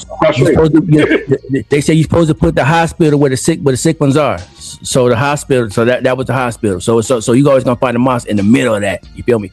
So we slanging what's called final calls. We slanging we suited the booty. We pushing final calls. And I saw we turned and saw, we heard a woman screaming. And we turned and we saw it was a woman, and she was holding on to the a pole, maybe like a stop sign or something like that. And it was two dudes behind her, and maybe like I think it was her pimp, and he had her arm, and he was trying to break her arm. He was trying to jump up and twist it and twist her arm off while another dude watched. Well, it was probably about 5 of us. We didn't have any weapons. You feel me? But when we heard that woman scream, we turned and we looked over there. We dropped them papers and we ran over there. And we surrounded, bro. We surrounded the situation. We said, bro, stop. It said, because if you continue to harm this woman, we will attack you. You feel me? And we had no weapons, but you had to go in there with no fear. You got to go with no fear. And, go in there and try to resolve a problem instead of, so, bruh, please back off the woman. And he did. That brother, both of them brothers, I know them brothers was strapped. I said 4th and McDonald. So both of them brothers strapped. They got in the car. Yeah, they got in the car and drove on. And the woman was like, oh, man, thank you so much. And I know that was his work partner. You feel me? I'm saying, but you're not going to do this to this woman in front of us. You feel what I'm saying? And so respect. So that ladies first, you feel me? And respect to the nation for having us reach here instead of acting out violent towards our women, putting hands on our women. You feel what I'm saying? Reach here, but before you reach, before you gonna swing, before you swing. You feel me? I feel it, bro. Yeah. Well, we both agree that was a powerful song, though. Like I said, it was just a little bit higher for my list, but honestly, man, "Fight the Power" may be one of the most. It's one of the top 5 most important hip hop songs of all time. Bro. Ooh, yeah. Ooh, yeah. I'd have to give it that. Now, what we talked about earlier was F the Police was on the other side. Well, I say it's important. Yeah, I'll have to say it was just as important, and it with a different message coming from a different coast, coming from different brothers with different lingo, but it was still like, hey man, we had enough, man. We had enough. And so you are the power, or you got the politicians who make policies, and now we need somebody to police these policies, and it's y'all. Right. So whatever so now we view you as sharks rolling through the city, in the hood, in the ghetto. You feel what I'm saying? We view you as sharks because when you see a police officer, when we black man see a police officer, I don't see a friend. Yeah. For the team. We look for the team. Yeah. And the thing about sharks, I like that analogy, is that most sharks will not bother you if you don't bother them, but there's a few that these boys looking. Hey man, I had too many times where I've been rolling past guy, and this boy did a U-turn. It did just a U-turn. Just as I think I might got one. I think I might got one. You know what I'm saying? Yeah. Thank God for my wife. Look like somebody that look like somebody. Oh man, I look like all of them. Man. look, and I'm darkly packed. I'm more black is black. Black is black. Yeah. So I look like that. So shout out to my wife who got me. When she came along, man, she got me legal. I got insurance, driver's license. I said so. She made me legal because it's like, oh, we know he illegal. We know something because anytime I see the popo, man, I think you cost me money.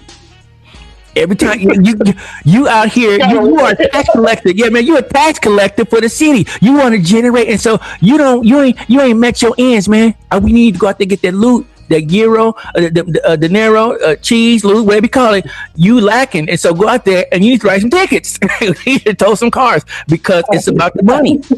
Hey, man. When you say it like that, you reminded me of another Kumo D song. They want money. And I can see them a mile away. And when they push up my house, back up off me. Money. It's about, to me, every time they get behind you, it costs me money. Every time they try to stop me. Yeah. You know, and this is, we're not in that year yet. But as Cube said it the best, and that's one of the blessings of getting older, because Cube said it on his After Police Part 2. It wasn't named that, but he was saying, if I was old, they'd probably be a friend of me. But since I'm young, they consider me the enemy. As we get older, I gotta give them their props, man. It's a lot less stressful situations. You know what I'm saying? It's amazing how he knew that at a young age, though. But hey, man, I learned that from my pops. Yeah, I learned that from my pops because my pops, because my brother was a police officer. You feel what I'm saying? And so check this out. So if my brother is patrolling the city of Richmond, I'm patrolling the city of Richmond. He's getting paid by the Richmond Police Department. I'm not getting paid by the Nation of Islam. So you got a father who's got two sons on different sides of this problem. You feel me? But the same goal, to be a part of the solution. To be a part of the solution. So I'm telling my boy, I said, we out here saving lives, man. We out here trying to save lives. What you do? Are you really out here trying to save lives? That was my conflict with the police department. And my father was always telling me. My father said, everybody got a boss. So just go up the chain and go up the ladder. I'm like, man, it's happening right here, right now. It's happening right here, right now, where I'm being what I feel like provoked. You feel me? I feel like I'm being provoked, and I'm not thinking about your supervisor. I'm thinking about, man, come on, man, why you doing this? You feel me? So anyway, I know we kind of got off a little bit, man, but fight the power. And once again, that's good. Yeah. Fight the power brings out that it's emotion for me. You feel me? Fight the power is a very noble number one. Now I don't know how many people will agree with my number one, but you know. I think this is one of the most underrated MCs in the game as far as his pen on that mic or just spitting on that mic though. Yeah. And to me, it's Heavy D, bro. Oh.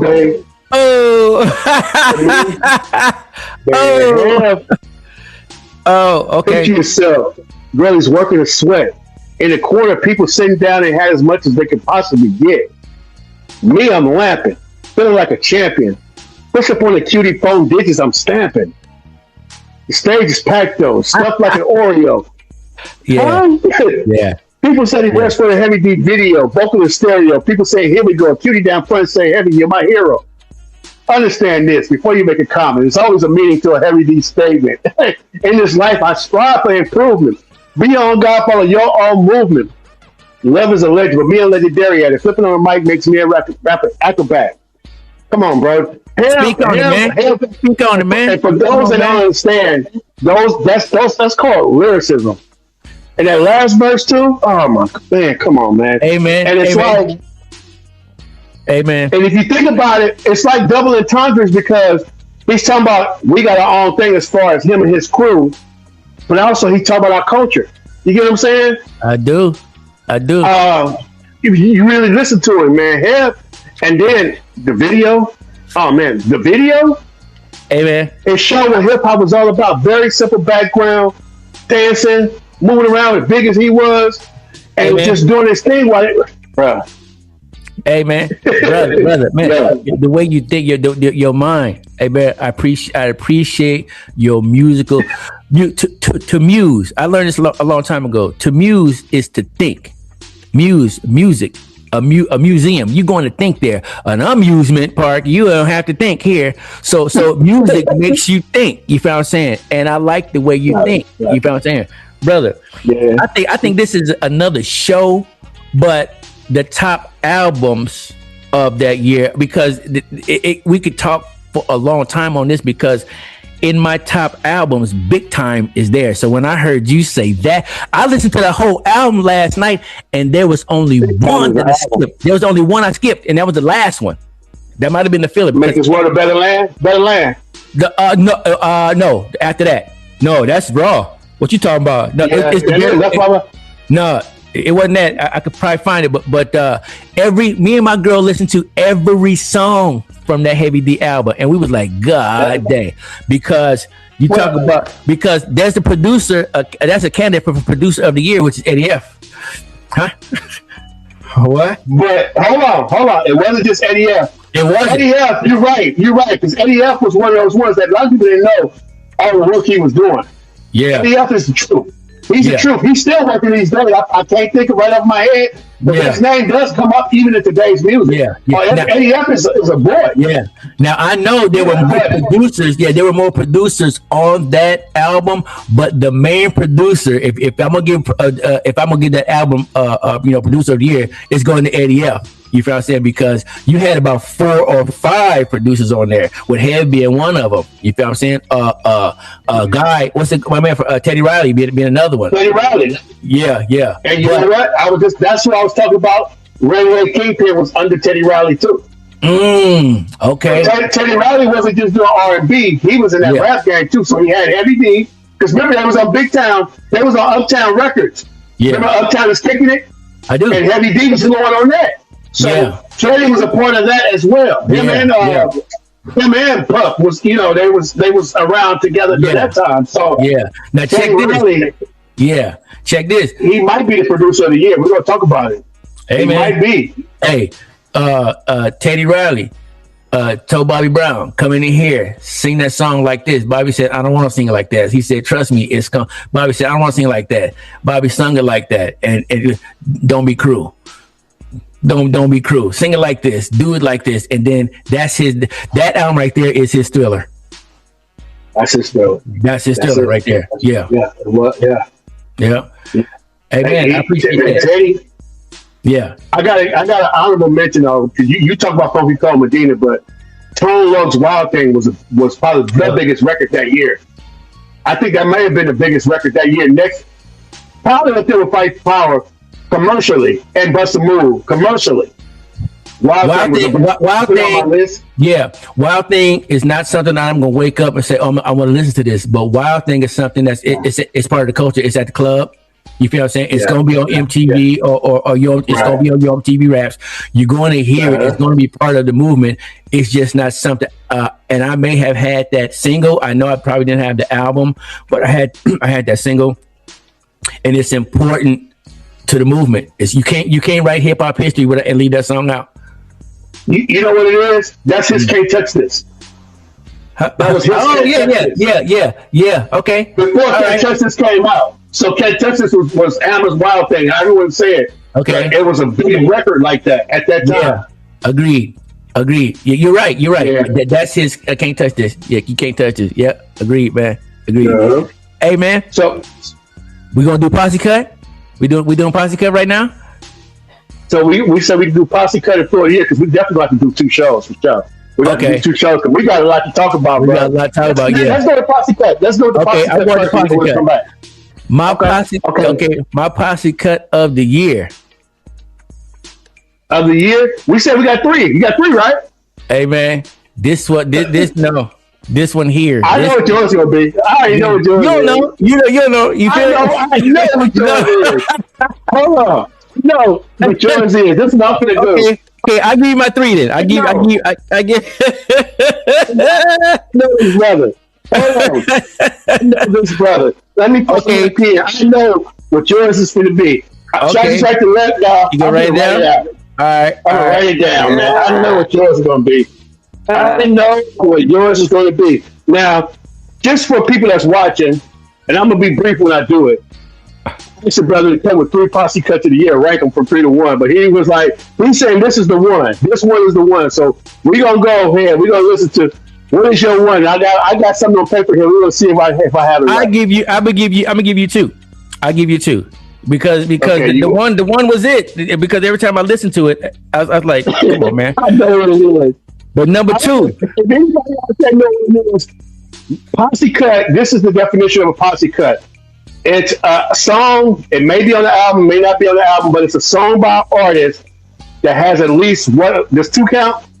If it's two, I would say three. I would say three's a posse. I say three's a posse. Three's a posse. Okay, Yeah. all right. Because I was gonna say we write the songs by Heavy D and Biz Marquis. I don't know if you know about that one, but that was dope. And the beat was so raw. That EPMD, it's the J beat, but they added that little power review room to it. Yeah. And when EPMD performed Jane again in '89, they used Heavy D and Biz Marquis beat for that. So well, shout out to them though. Okay. But, so it's at least two. It's at least three people on the song. Posse cut. Okay. Okay. You got it written down. What's the other one you got? Posse number 2 is Buddy, Q-Tip, Jungle Brothers. I know. Come on, man. Okay. Nah, talk about it. Yeah. Buddy, man. Buddy, because you got this movement of Q-Tip. Safe sex. Yeah. Oh, okay. Well, you got the Jungle Brothers, and so you got De La Soul in there. You got Q-Tip in there. You got the Jungle Brothers in there, and so this was a posse. This was a real posse, and I'm looking at this. I'm like, man, look at all these brothers and the way they was dressed, how they was moving. I didn't necessarily want to dress like them, but it was what I want to say. It wasn't a uniform. It was kind of they had a wild style. You know what I mean? We was matched. We was matching top bottom. You know, they really wasn't. Yeah. They was the hippie in hip hop. They was on the Afro. Backwards cap. You got the Applejack caps. You know what I mean? You got the burlap sweater, maybe. You know, the Jamaican looking cap like they wear the dreads. And all of that. Yeah, all that going on. So what they call it? Nappy pro. What do you say? Nappy lots. What does he call it? There you go. Call it. I forget, but I'm right there with you. Parmenaps. Yeah. Okay. They call it Parmenaps on one of the Tribe songs. They had, it was we dressing like this, but we ain't got the match. We're not in a uniform. We're not like the Jacksons, or we're not like New Edition. We're not the same thing, but we got this uniform that we wear, and we could tell that you part of this clique, of this clan, if you dress like that. You feel me? So sort of like, I would probably say like, let me think of somebody. Let me think of a group. Maybe like the group who made like a Tennessee. Tennessee. Yeah, that was another group. Yeah, right. They would have put right in. Yeah, right there. Same uniform. So they had something, man. They had something for me. I was like, you know what? That looked like a group that I want to sit around and watch. A group that I would sit around and listen to. Yeah. That group right there was gonna kick some knowledge too. If you was in that group, there was gonna be some knowledge kicking out. There was gonna be some upliftment going on. Real talk about the community, about yourself, checking yourself. How's home doing? You know what I mean? They part of that. Okay. Now that song is on my list. That's number 3 on my list. Oh no, it's on there. It's the grand finale, man. It's the guy. Surprise!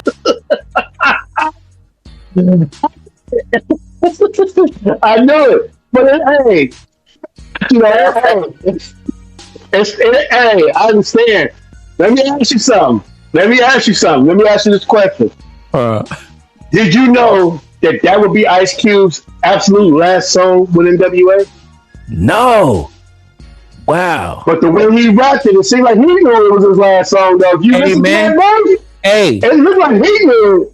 Hey, man, when you put that song on, when you push play, and the first line, it said, picture, nigga, that's raw. Come on. It's right there. We're like, ugh.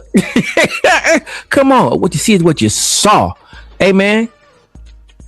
Ice Cube's intro into that was like Public Enemy saying, "Damn, in your face, goddamn, this is a dope jam." it hit like this, like damn. And then the sandwich of then you got Ren after that, and probably Easy after that, and then the DOC finishing it, and I'm like, oh my god! And then you just heard it. I mean, it felt like the grand finale because Dre. It felt like the end of the show, and then Dre's wrapping it up. Word them up, you feel me? And I was like, hey, you know what? This is the cut because every time I listen to it, I'm listening to what they're saying. The music is raw. The pace is raw. Yeah, but my God, what they're saying, that's number one, fam, for me. And with Cube, listen to that verse, man. When he talk about turn, take 6 paces and take 10 paces and draw. Yeah. Hey man, let me at that point, that was Cube's. That was Cube's to me. That was his hardest rap at that time. I'm talking about at that time. Show he could really flow. Like just go crazy, just rap it until and what's left is a mother dead in the alley. Ice Cube is the only grand finale. Cool, man. That is a drop the mic.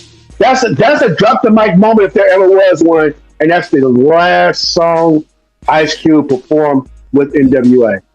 With NWA, because he did A B Is a B. You know, he did that. I don't know if it came out before or after the grand finale, but with NWA on the same track, that's the last time that we heard Ice Cube rapping with NWA. Amen. If you heard that and you see Ice Cube made an album, you would think that NWA was going to be able to recover. Like, hey man, y'all lost something for real with that. This right here, my medley is deadly as a pin in a hand grenade. 5 seconds before you get played. You can't throw me. I guess you blow up. Ever see a sucker scatter and make you throw up? Yeah, then I take advantage and can't manage to get up. All you can do is sit up. I get lit up. Hit an Ice Cube, tear him shit is an incision of a nigga saying exactly what I vision. Because I'm going to think I left you all, but I stay in your butt like cholesterol. Come on. When I blast, when I blast, I'm solid as Alcatraz. If you can escape, but you better swim fast. Because I'll catch you physically and mentally, and capital punishment's the penalty. Come on, man. Come on, man. I'm going to finish, but sitting in the electric chair, grab a hollow full of switch your body twist. Your eyes explode out your skull. Come on, man. Is an NO. I didn't know that I can go off to show off and throw off the law. Turn. You almost got me ready to change my mind, man. Take 10 paces and draw. Look, off and show off to throw off the law. Turn and take 10 spaces, then draw. What's left is a motherfucker dead in the alley. Ice Cube is on the grand finale. Hey man, turn off the. Hey man, turn lights off. Turn lights on. Close curtain. It's over. Ain't nothing to say. Ain't nothing to say, man. The credits are rolling. The curtains are closing. The people are leaving because it's over. Ain't nothing else to say. For sure. As a matter of fact, you're right. They should have DLC rap first. Yeah, man. That was it. That's all. That's all, folks. That's all, folks. Drop the mic and walk off, man. That's how you end the concert. when he said take their pace and draw, you know what he's talking about? He's talking about like in the old Western days when the two guys would be back to back like that, and then they walk 10 steps, turn around and whoever hit, and that's that. When he say take 10 paces and draw. Come on, man. I don't know what influenced him. I'm telling you, it seemed like he knew that was going to be the last one, and he wanted to say what he had to say. I can see why. I can see why you left that for the end, because sometimes you don't always get to the end there. I mean, you kind of skip around getting where you're getting to. But cool, the grand finale was supposed to be at the end, and that was the bomb. That was you throw the bomb, mic drop, it's over. Even if that had been Ice Cube's album, if that had been an NWA album, Ice Cube would have been last. No, Ice Cube would have been last. He could have been last. Right. DLC probably would have. I don't want to say his verse was the weakest. I don't want to say that. I did know that he didn't say a curse word on that, which was pretty awesome. To have a verse that dope. DLC did not curse on that song. The DLC did not curse on that song. Well, to me, Easy probably had the weaker flow delivery or something like that. But Ren, my man, Ren came with it. Hold on. The car, I do him walk by. Easy E and the deal to the now. Easy came through. He came through. He said, but I mean, that's why I was stopped by. Forget a car. I do a mother walk by. Walk by. Yeah. But if I'm taking them 4, he got to be the light one on the crew, man. If I'm going, yeah. Turn the button. Yeah. Ren, your father take a kick in the hand and get turned into a pillow of salt. Yeah. Buckle up for safety. Proceed to shivering legs. They want to excellent that police so that had to me. Yeah, you're right. I mean, it ain't no weak one. I mean, the song is right. There's no weak one on there. But if I gotta have one go first or have to go last or whatever, how you play it. Yeah. But I mean, Q was just the rawest one on there. You feel me? That was for sure. Yeah, we agree. Q was the hardest one. Well, you know what? I'd have to tip my hat to you and say, but I can't ignore Self-Destruction though. I can't ignore that song, bro. I just can't, man. As far as the Posse Cut, I feel you. Yeah, just No, I feel you. He came in. They was rapping. They was saying something. Light had a hard verse on it. I think they said LL wrote her verse. Yeah. Everybody said something on there. Everybody said something. It was all relevant. That's the Sonic. That verse was wrong. Yeah, when that song got airplay in the ride, it did. It got airplay right now. D Nice had that beat slapping. He did. Yeah. Kumo D's verse, Heavy's verse, man. I mean, there wasn't a weak verse on there, man. Yeah, Light. The Head was the hardest though. With the horns on it. When the horns came in, Head said something. He called it animal. I don't agree with him. I feel we're wrong, but right with the proof of him. Yeah, man. This stuff is, like I said, it's embedded in me, man. You know, hey, man, I'm not mad at that. That could have been song of the year just because of the message. You feel what I'm saying? But I mean, and it could have been the most impactful song. Or man, what if it should have had the most impact? You feel me? And I didn't even have that as the most impactful song. But my God, just the message in that alone, you know. Yeah. Well, let's go to the future again because Cube said it, and unfortunately, he was right. You know, some rappers are heaven sent, but Self-Destruction don't pay the rent. At that time, people did not want to rap no more. Hey, that's a cold line. I hate to say he was right, but it is evident he was right when he said that. Hey man, that was a cold line, and that was a cold beat. He said it over. It was a cold beat. Rolling with the Lynch Mob, yeah, bro. I might have to go listen to that. I might have to go listen to that after this. Hey, but you know what? It's what you do is you gonna make me quote unquote dig in my crates because I have those songs. You know, so I'm gonna go back and for the people watching, go back and listen, and then give us your top 10 or give us your top 5 or whatever because we can't catch them all. And some things that you say that I say, oh man, I like that one, but it just didn't make my top 10. But not saying that it's not a top 10. To me, it's like a debate over Kobe and Jordan and LeBron. I said, man, it's all us. It's all us. You feel me? Yeah. Well, just like Al Capone said, man, when we had the interview, man, to have a feature / Posse Cut was rare, so it's hard to argue with those 3 that we gave. Real talk. Grand Finale is probably number 1 on everybody's list.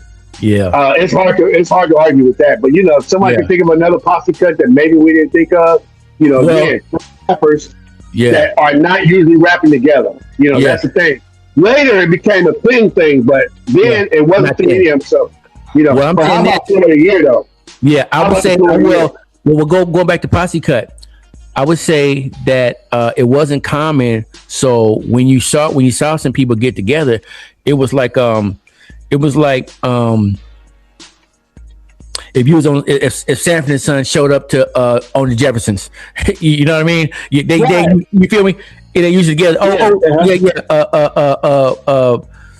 Good Times. Then they went over to What's Happening or something like that. Oh, you feel me? So it was like it was a special. It was that special. It happened, but it wasn't often. It wasn't often that happened, but it happened, but not too often. Though. True. That's another good one. That's another one. Hey man, Flow of the year. I was gonna say I can kick it off because my number 5. I already talked about it. We got our own thing. Okay, we all go to that. Okay, but what's your number 5?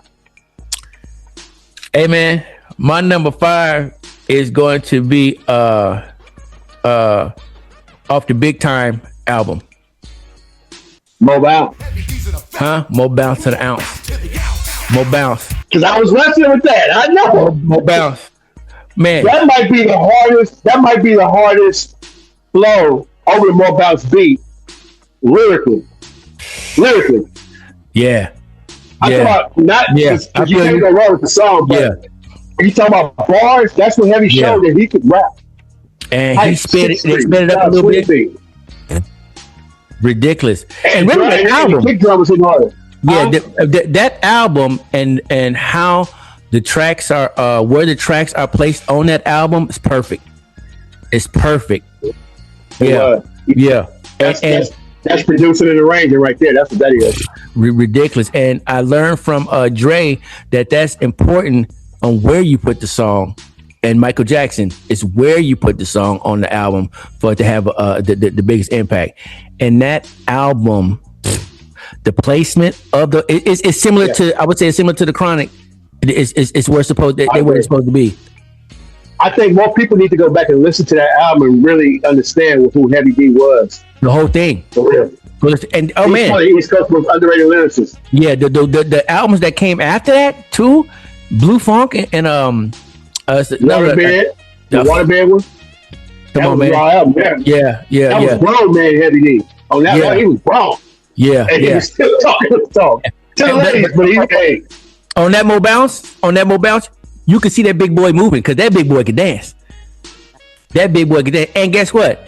Not only did you like Heavy D, your mama and your uncles and them like Heavy D.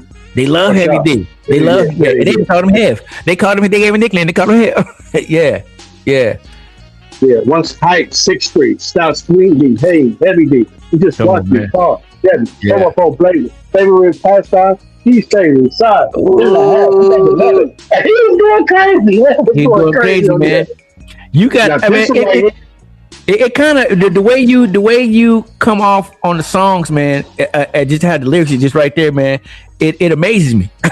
I say because you ain't heard the song in a while, and you just coming off the top, and they right there.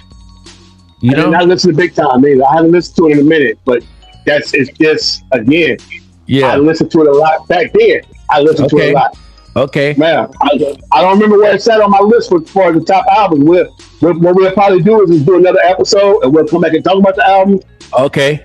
I don't know where it's at, if it's on there or not, but that album is definitely an album to be reckoned with.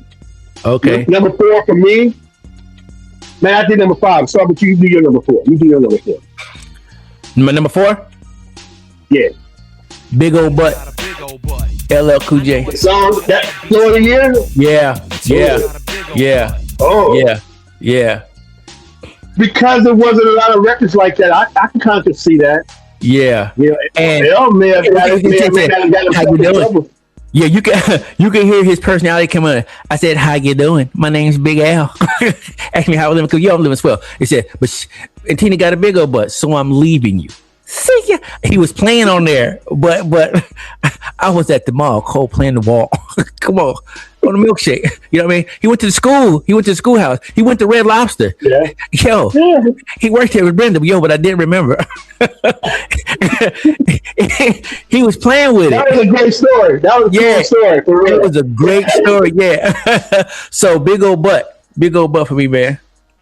Yeah. Okay. That's yeah. Well. Yeah. My number 4 goes deep, bro. It goes deep. I think this is another one of the songs that's forgotten. First of all, the beat, the rap over a blues track like that is just crazy, man. I didn't know the blues joint, but the blues joint is on my playlist now because it's such a great record. But Big Daddy Kane to rap over that with Young, Gifted, and Black. Ooh, come on, man. Come on, man. All the way through, just going crazy. I got gold teeth, and they don't chew beef, don't pork on my pork, freaking fish on my dick. Man, hey, man. Hold on, that ain't even the line. The best line of that song was he touched on sampling, because remember that was we talked about PE on the last album where he talked about sampling. But this is what he said: if we can revive and bring back alive all beats that we appreciated, you wouldn't survive. We talking about the old school artists. There'd be another memory to us, ashes to ashes, and death to death. Truer lines never been spoken, bro. Because just like I said, I didn't know nothing about Albert King. Yeah. I'll play the blues for you. Yeah. Until I heard Kane flow over that joint. You understand what I'm saying? So, bro, and Kane. Hey man. Hey man, let me give you this. About that one. Hey. No, on my, I can show you what's on my. You can't read my writing. No. You got it. You got it. Yeah, young, gifted, and black, smooth operator. I get the job done on this paper right here. Young, gifted, and black. Yeah, you know what number? You know what number I had it at? 4. 4. Young, gifted, and black is number 4 on your list. Young, gifted, and black. Young, Gifted, and Black. And there was 2 more on that album, Mortal Kombat and Children Are the Future. They were saying something because Children Are the Future and Young, Gifted, and Black, how they placed on the album, it was saying something. Yeah, it was saying, yeah. But that Young, Gifted, and Black, that Young, Gifted, and Black, number 4. God dang, man. And Jay-Z, this how dope that song is. Jay-Z did it over, but it's not on Big. I'm sorry. He didn't reach it. That's 2 songs that Jay-Z redid. Yeah, but they're not as good as the original. Yeah, they're not as good as the original. So we're gonna wind it up because my batteries. I'm gonna touch up my battery, but we're gonna keep it flowing. Let's keep it flowing, man. Number 3. You're number 3. Nitro. LL. Nitro. LL joint. Yes. Nitro. Yeah. Nitro. Yeah. When he rapped that in concert, every time he kept saying "I'm Nitro," there was fire shooting in the air, bro. Oh, every time. You know what? When I went to go see him, he didn't do Nitro. It wasn't because I went in '89. I did not miss a concert, bro. All the way until they stopped having concerts at the Coliseum. Oh, and wow! I'm telling you, our concerts were so bad. The last concert I went to was supposed to MC Hammer. Yeah. It was a Budweiser Superfest. Okay. New version. New Edition fighting during New Edition, dude. New Edition, and Hammer was gonna close out because Hammer was home. Yeah, and we never got to see Hammer. I heard Hammer perform, but I'll tell you that story another time. Oh wow! Okay. Wow. Nitro. You just made me think. I should have had why you think they call it dope? That's another flow show. He was going crazy on that. That's another raw right there, man. Yeah. Hey man, that's crazy. My number 3 was Boogie Down Productions with Much Longer. Okay. I'm gonna tell you why. Okay. I learned more Black history on that song than I ever learned in school. Okay. Dope. That's dope. You think I know some lyrics? I have said this at the Black History program in my church before, and folks enthralled. They was like, "What song you say that was?" Just went up there in the program and just recited like it was a poem. And told them that was a song by someone who calls himself a poet, KRS-One and Boogie Down Production. But you don't know that you ain't just a janitor and no one told you about Benjamin Banneker? A brilliant black man who went into Almanac. Can't you see what KRS is coming out with Eli Whitney, Ali Tawasi, Granville Woods made the walkie-talkie? I'm like, what? I never heard this in school. What? Yeah, that was crazy to me, bro. Yeah. That was crazy. That was my number 3. It should have been higher. I didn't agree with everything he said on the song, so I didn't make it higher. But the remix from the Caucasus Mountains with that Eddie, I know now, Earth, Wind, and Fire. Once again, Big Daddy Kane is right. That's Earth, Wind, and Fire music, which right after Flash music. They was doing their thing on that one there, man. Hey, man, that song, I forgot about that song, kind of. You know what I mean? As far as putting that on my, hey, man. That's what we're here for. That's what it's all about. Yeah. You make me you make me go. Now, I'm gonna give you one that, you know, it probably not gonna be on a lot of people's playlists, but the track was so dope. The track was dope to me. It was old school, and it's You Played Yourself, Ice-T. Ice-T. You Played Yourself. Yeah. Yeah, that track. Yeah, he has some cool stories on that. Yeah, he did. Yeah, he had some cool stories on there, man. Yeah, and it was about what 3 stories I think on there, at least 3. Yeah, I was like, that's and his flow it went with the track. His flow went. Yeah. No. Hold on. No, that's not what Yeah, that's that one. Yeah. Okay, I feel you on that one. I feel you on that. For sure. Yeah. Okay. You got that? Okay. Where you at? That's your number what? When I talk about a flow huh? When I talk about a flow show, it gets no rougher. Yeah. Yeah.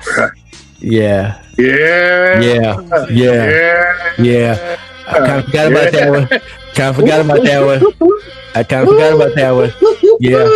Yeah. L showed that. He was showing out on that one. I don't know if he was he talking about Kumo D on that? I don't remember. But I just know he was going crazy. ABC style. The A, the B, the C, the E. He went through the whole alphabet before the whole alphabet, man.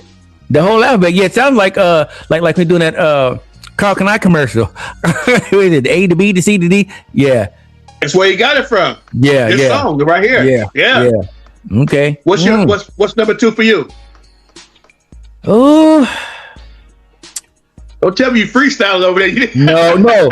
Because my number 1, I think, because I won my number 1, I'm going back and forth between, but I'm thinking the formula. Another 1A and what? The formula. High energy. Going with the wisdom. Hey man, one of the coldest lines on there says, "The knowledge and the talent that my mother had born to her." Hey man, hold on. Let me. I want to say, hold on. The formula. That's your number 2. I can't wait to see what number 1 is. If that's your number 2, I can't wait to see what number 1. Yeah. Well, I say I was going back and forth on this because should that be number 1? I don't. Ain't nobody gonna argue. It could be either or. I mean, it could be either. I put it like this.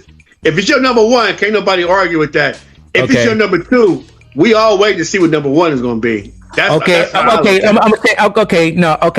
to keep the formula at number 1. I'm going to keep the formula at number 1. I'm going to keep that because every time I put it, come on, man. It don't miss. That's all you'll never skip that song when it come on. Never skip it. That boy said, high energy, flowing with the wisdom, sense of a rich man, knowledge and the rhythm. This is what I'm using to come up with the style, so I'll interact altogether better with the crowd. You can stop there. you can stop there. But then he said, nervous for a second, and the record starts spinning, and I fall into the state of mind of what I just created. Pump it like the Dr. D into the Ari. Suckers ready to leap up on the tip when we made it. Creative, so I'll never be regarded as a regular. More than just a little bit better than my competitor. You should never underestimate the passion I hold for the stage, whether I'm cooling or trashing. Clocking the concoction created by me. When read, you read E equals the D to the C. Knowledge and the talent that my because I didn't realize that. Hold on. That's like the formula on the board of science. E equals MC or something like that. Come on, yes. E equals MC squared, some shit. I did not realize. Hold on. But E equals MC. Yeah, E, MC. Yeah. Yes, E equals the D to the C. Yeah, E equals the D to the C. Come on, man. Listen. Knowledge and the talent that my mother had born to her. Equals the artist that won't be born. What is that, Drace? The formula. It's a formula. Dude, I did not realize that. That is crazy. Man. The penmanship is out of this world. Because at first you hear Rakim's influence, but he took Rakim on another level. Rakim wasn't rapping like, I'm sorry, Rakim didn't do that. He didn't do this. Rakim wasn't rapping like that. He didn't do this, man. E equals the D to the C. Come on, man. That's what he was talking about. That's what he's talking about, man. Equals MC2 squared No, E equals the D-O to the C. Y'all got to understand that. Understand that, thank you, brother, for bringing it. And that ain't that's the first verse. That's the first verse. That's the first verse. I'm not even going. Go listen to the song and then listen to the album. And I thought I knew these lyrics. Like, you know what I'm saying? I got a question in a minute. I got a question, but come on, bro. That was E equals the D-O to the C. Yeah, that is exactly what he said. Ridiculous, but I didn't visualize it like you just said it though. Yeah, hey man, keeping it dope as long as I can imagine. Making each record that I do better than the last one. Take a little time. Choose the topic and drop it. Release it.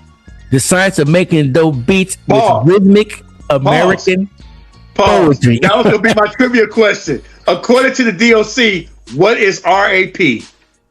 Rhythmic American poetry. Check out the station. Not many people know me. It's the D to the O and the O to the C and the C to the period. Suckers are fearing this. and then Dre dropped the bass line again. Boom, boom, boom, boom, boom. Oh man, that song. Now that song right there. That song right there. Meaning that track. Excuse me. Now that's coming from Marvin Gaye's. That's coming from Marvin Gaye's Inner City Blues, and that is a dope track. However, when Dre knows when he put his touch on that, that made that song, that track, my song. You can take the lyrics off of that, and I could play that right down the street for 10 miles, just on anytime, any day, anywhere. Today I do. I have that in instrumental, and I roll with that just to listen to what's going on back there on all those tracks. That song right there on my phone right now is Summer Madness. That's my ringtone. It's Summer Madness. If that wasn't it, that would be it. It would be that. And the cool part about it is when you listen to Marvin crooning over that song, because that's what he was doing. Yeah, you would never think nobody could rap over that. I couldn't picture nobody rapping over that, but I never heard that. When I heard that Marvin Gaye, what Dre did to that Marvin Gaye, it made me go back and listen to more Marvin Gaye albums or greatest hits or whatever. You feel me? Right. That track right there is ridiculous. What Mr. Curry did with that track. It's in my top 10 songs of all time. That's in my top 10 rap songs of all time. Hey man, that to me, that's my flow of the year. That's your flow. Man. I can't argue with it. And I'm gonna say it like this: hearing the DOC was like hearing Snoop. I'm gonna say it like this because we got a snippet of Snoop on the Chronic. It was a teaser, it's advertised, and then here it comes. Same thing with the DOC on the NWA. We got a snippet, we got some tea, like he was part of the crew. He kind of backed it up, but when he came out on his own, it was like, oh, this dude here, he might be better than some of them over there already. You feel me? Right. Or excuse me, it wasn't a competition at then. It was like he did make that posse stronger, ruthless, unstoppable. The DOC did what we thought Cube would have done. Okay. Cube would have had a solo album first. If Cube would have had a solo album first. Okay, check this out. Not only is the song raw, go watch the video. Video dope. Dre is putting together. Dr. Frankenstein. He's putting together MC. It's all over the same thing. One, and then comes the 2 to the 3 and 4. Dang. You know what I'm saying? So the DOC. Yeah. His handprint is all over. Yeah, that stuff, man. All that West Coast classics. Ifla Zaggin, you know how it says when you spell it the other way. Yeah, it's him in there. Yeah. So, as a matter of fact, I just read an article today. He said if he hadn't had that car accident, he might not be here today.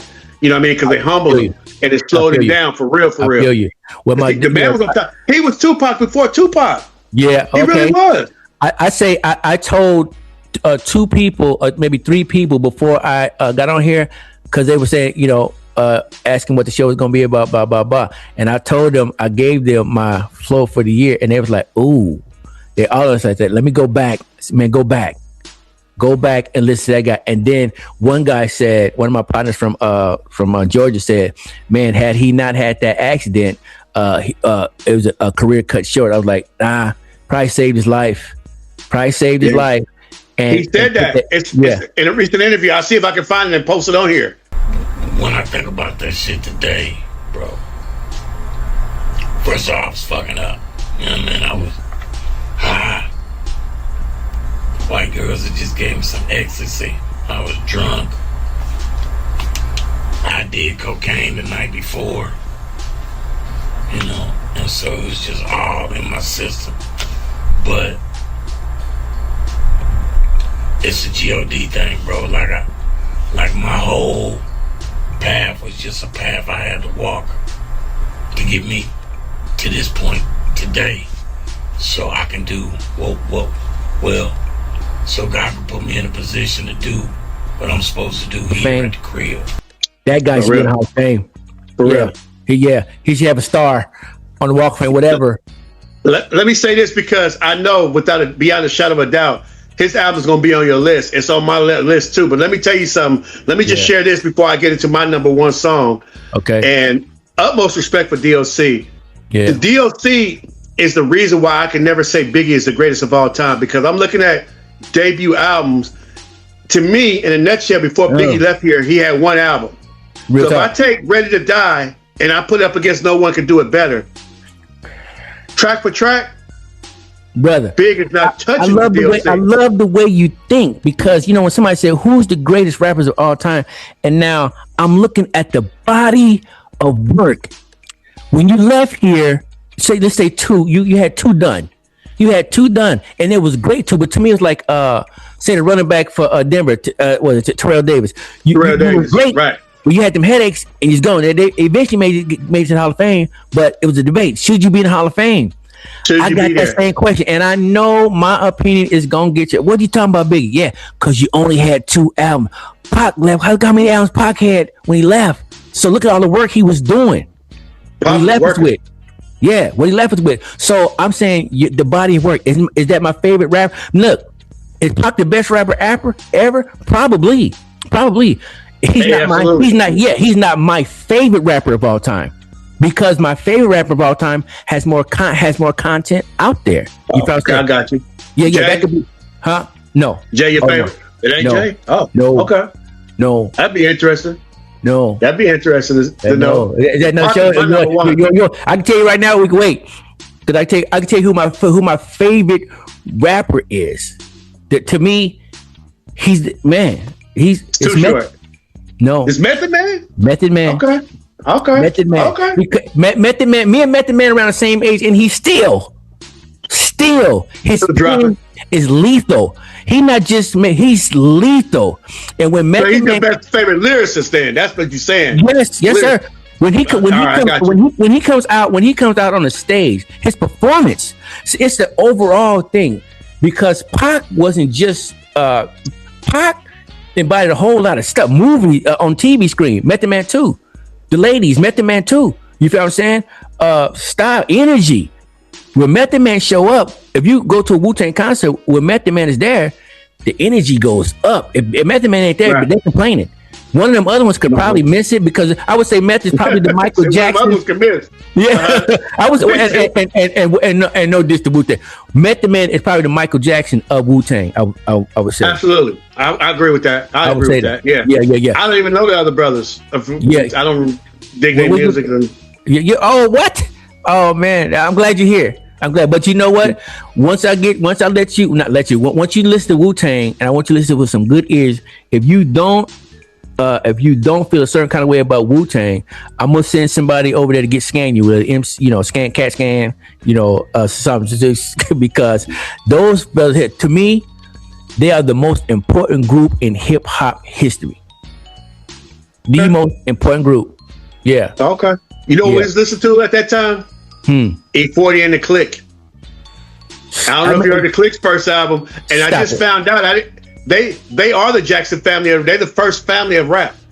Oh wow, I didn't know that. It was E40, his brother and his sister, and his cousin B Legit. Okay, now E40, man, E40 is like Sitting Bull. He the Don on the West or one of the Dons. Sitting Bull, but he's a chief. He's a chief on this side. His own. But you have some that will argue that Be Legit is better than 40. Okay. We're looking at the whole thing. Right. He is who he is. He walks into a room. He walks into an arena. I've been in there when he walked into an arena. The energy changed. The energy changed. Yeah, 40 bring the energy. Yeah, and I was at a concert. I was at a concert, the Rock the Bells concert, and 40 came out. He introduced, and 40 came out, and we was in the town. We was in the town. The energy changed because it was one of our And if you know it now, 40 probably couldn't walk out in Orlando and get the ovation he gonna get in California, but he's a West Coast Don. When he walked out, the energy went on. When Ice Cube walk out, the energy gonna change on East Coast. If he walk out over here, he's gonna be respected. Both of them boys gonna be respected over here. But on this side, the energy gonna shift in the room. You feel me? Yeah. Did you see the verses? Yes. To some younger people, they say E40 won the verses. But for old heads that know how important Short was for the 80s, I'm just like, man, But we won as a culture. The culture won. The Bay Area culture won. That. But again, Short's records. If you were nobody if you didn't have that Too Short tape, man. The new Too Short tape. Short is I would say Short is number one, probably number one. Put it back. Put it back. Yeah. His work, his catalog and everything. He's the longest tenor. Catalog. Still relevant. He was in high school. We was in high school. We the same age. We was in high school. AC Transit. Yeah, AC Transit. Yeah. Go listen to Freaky Tales Volume 1, the album his last album he dropped. It slaps all the way through. I think I have that. I still have that. Okay. It's not Freaky Tales, the Born to Mac version. Yeah. You said last. Yeah. Yeah, he just And I think the only reason why he didn't drop another album because his brother, rest in peace to Wayne. His brother got unalive. But dude, we're gonna close this one out, man. We're gonna have to do part 2 where we come back and do the albums and everything. Okay. But before I give you my number one, let me tell you the songs that really I had to wrestle with. Because I think I sent you a thing like, man, we need to do more. Yeah, I wrestle with a lot. I wrestle with a lot, man. But go ahead. Yeah. So on the DLC tip, I had Portrait of a Masterpiece because that was just a straight, fast flow. Listen to it again, and you'd be like, dude, I listened to it today. Saying some stuff, bruh. I'm knowing, but when he said he was on there saying I'm knowing, but the elevator ends. In other words, this ain't gonna last forever. It's unfortunate his elevator ended a lot sooner than expected. That's cold. Yeah, that's cold, man. He's like, I know I'm on there saying I'm knowing, but the elevator ends. Eventually, it's going. And then even the part where he said, "Yo, why you stopped? That was funky." To Catch My Breath is like, man, come on, AWA couldn't miss. They Mistakes was dope, man. Like, come on, bro. Like, you ready? So there's that. Here's one that a lot of people forgot about. Okay. Kwame, The Rhythm. Damn. You would dang. Hey man, you dug deep. That was one of those ones. Yeah, dang. I had Heavy D, More Bounce. I wrestled with that. Okay. Cool Mo D, I Go to Work and They Want Money are songs I wrestled with. Okay. And then I had Scarface, a song on the Ghetto Boys album, Gripping on the Other Level. Yeah. Song, but there's a song called Seek and Destroy on there, where that was his quiet on the set, where he said one little cuss word, but he was really on some New York, Bronx tail rapping kind of stuff, where he was just flowing. But Stand on the Same album, the song Scarface on that Ghetto Boys album, dude, that third verse was a movie. Like, you close your eyes and you could imagine everything happening as he was saying it. Later on, all alone, I sat around my house kicking it. My girl came home. I told her it had been real messed up. The girl done pussed me. She put a skin up and said, "Hey, you need some." Come on, man. I took her up the stairs. But then when he said, I heard a bang. What the? Somebody shot at me. I took a look. The girl took her head, exploded. Reached for that Uzi at my foot now. Low, they hear the gunshots going off. God dang. Hey man, I'm impressed with your memory, man. Straight out the window, I can hear the soldier's footsteps. I'm gonna take it. I ain't been took yet. so many hunters dying, faces to the concrete. Now, I don't condone killing, however. It's about the lyricism. And again, you see this happening in your mind as it's going. Yeah. You know what I mean? Yeah. He said, I went out the back door looking for that boss man. I watched him bleed and pour his blood into a saucepan. He's in his Cadillac staring at my front door. He waited for his boys to come back. And you know what I'm saying? Yeah. I snuck behind and put on my gun. Said, what you fronting for? He says, I'm sorry, Yak, don't kill me. I was joking, Grip. That's why your boys are on my balcony and they're frozen stiff. The boy was shocked and called the cops. He looked at me and said, you're gonna, because you shot and killed the boys that worked my corner. Pull back the hammer. Oh, man, almost point blank. Shot his skull, reached in the pocket, took the boy's bank. But let me tell you the importance of that song. Bro. A lot of people don't realize his rap name was DJ Action at that time. Scarface? Scarface rap name was DJ Action. The song was called Scarface because he had a story similar to Scarface and he had the Scarface samples in there. And he kept saying, they'll call me Scarface. Listen to it. He said, I'm sorry, Act, don't kill me. I was joking, Grip. Talking about DJ Action. I'm sorry, Act, don't kill me. I was joking, Grip. Yeah. Man. And when he came back with his solo album a couple years later, he came back as Scarface of the Ghetto Boys to let everybody know who he was. Okay. That song was so dope and so important that he changed his name to Scarface, bro. That's my number one. Hey man, that's some great history right there. Hey man, that's some great history right there, man. Now I gotta go back. Now, it's Scarface story to me. I know Slick Rick gets credit, and I know the best storyteller in rap, to me, in my opinion, is Scarface. He's been doing it for a long time. For a long time, man. I can't argue with you, but I'm like Publishers Clearinghouse. That's what I used to think. Until we go back to your boy O'Shea. Oh, hey man, hey, I'm not even. Hey, do you remember that record they did together? From off the diary. The Hand of the Dead Body? Yeah, that's it. Come on, man. I don't want to look. I don't even want to talk about it because just come on. Come on, man. Oh man. Look, they don't even want to do it versus with each other. They don't want to do it versus. Get the song. Niggas don't live that long. Come on, man. Gangsters don't live that long. Gangsters don't live that. Yeah, come on, man. That's true. But again, that era, and here we go again. We reference to Mac Mall. Mac Mall said he came up as an MC, right? He came up as like a true MC, studying greats, which too many new artists don't do this. And he said he knew he had to rap to whereas you got the full picture, not just the wins. You got to talk about the losses. Real talk. Ice Cube, think about it. Gangsters ain't nothing but a story. Real Dope talk. Man ain't nothing but a story. Boys in the Hood is a story. Then he started getting into his own stuff. Story. America's Most Wanted is a story. Once Upon a Time in the Projects, Can't Fade Me. All these songs, we getting ahead of our time, but all these songs are stories. Stories, man. Once Upon a Time in the Projects, Hey man. That one that I forget the name of the song right now, but that when he did the like a child story, Hickory Gangsta Fairy Tale. Yeah, Ice Cube would tell the kids how the story should go. Yeah, he was sleeping in Air Jordan. Yeah. You know, he was important. He was sleeping in Air Jordan. He was sleeping in Air Jordan. Yeah, yo, money got them sheepskins, got them sheepskin money. Ridiculous. That's real talk. So look, y'all, we know y'all loving this.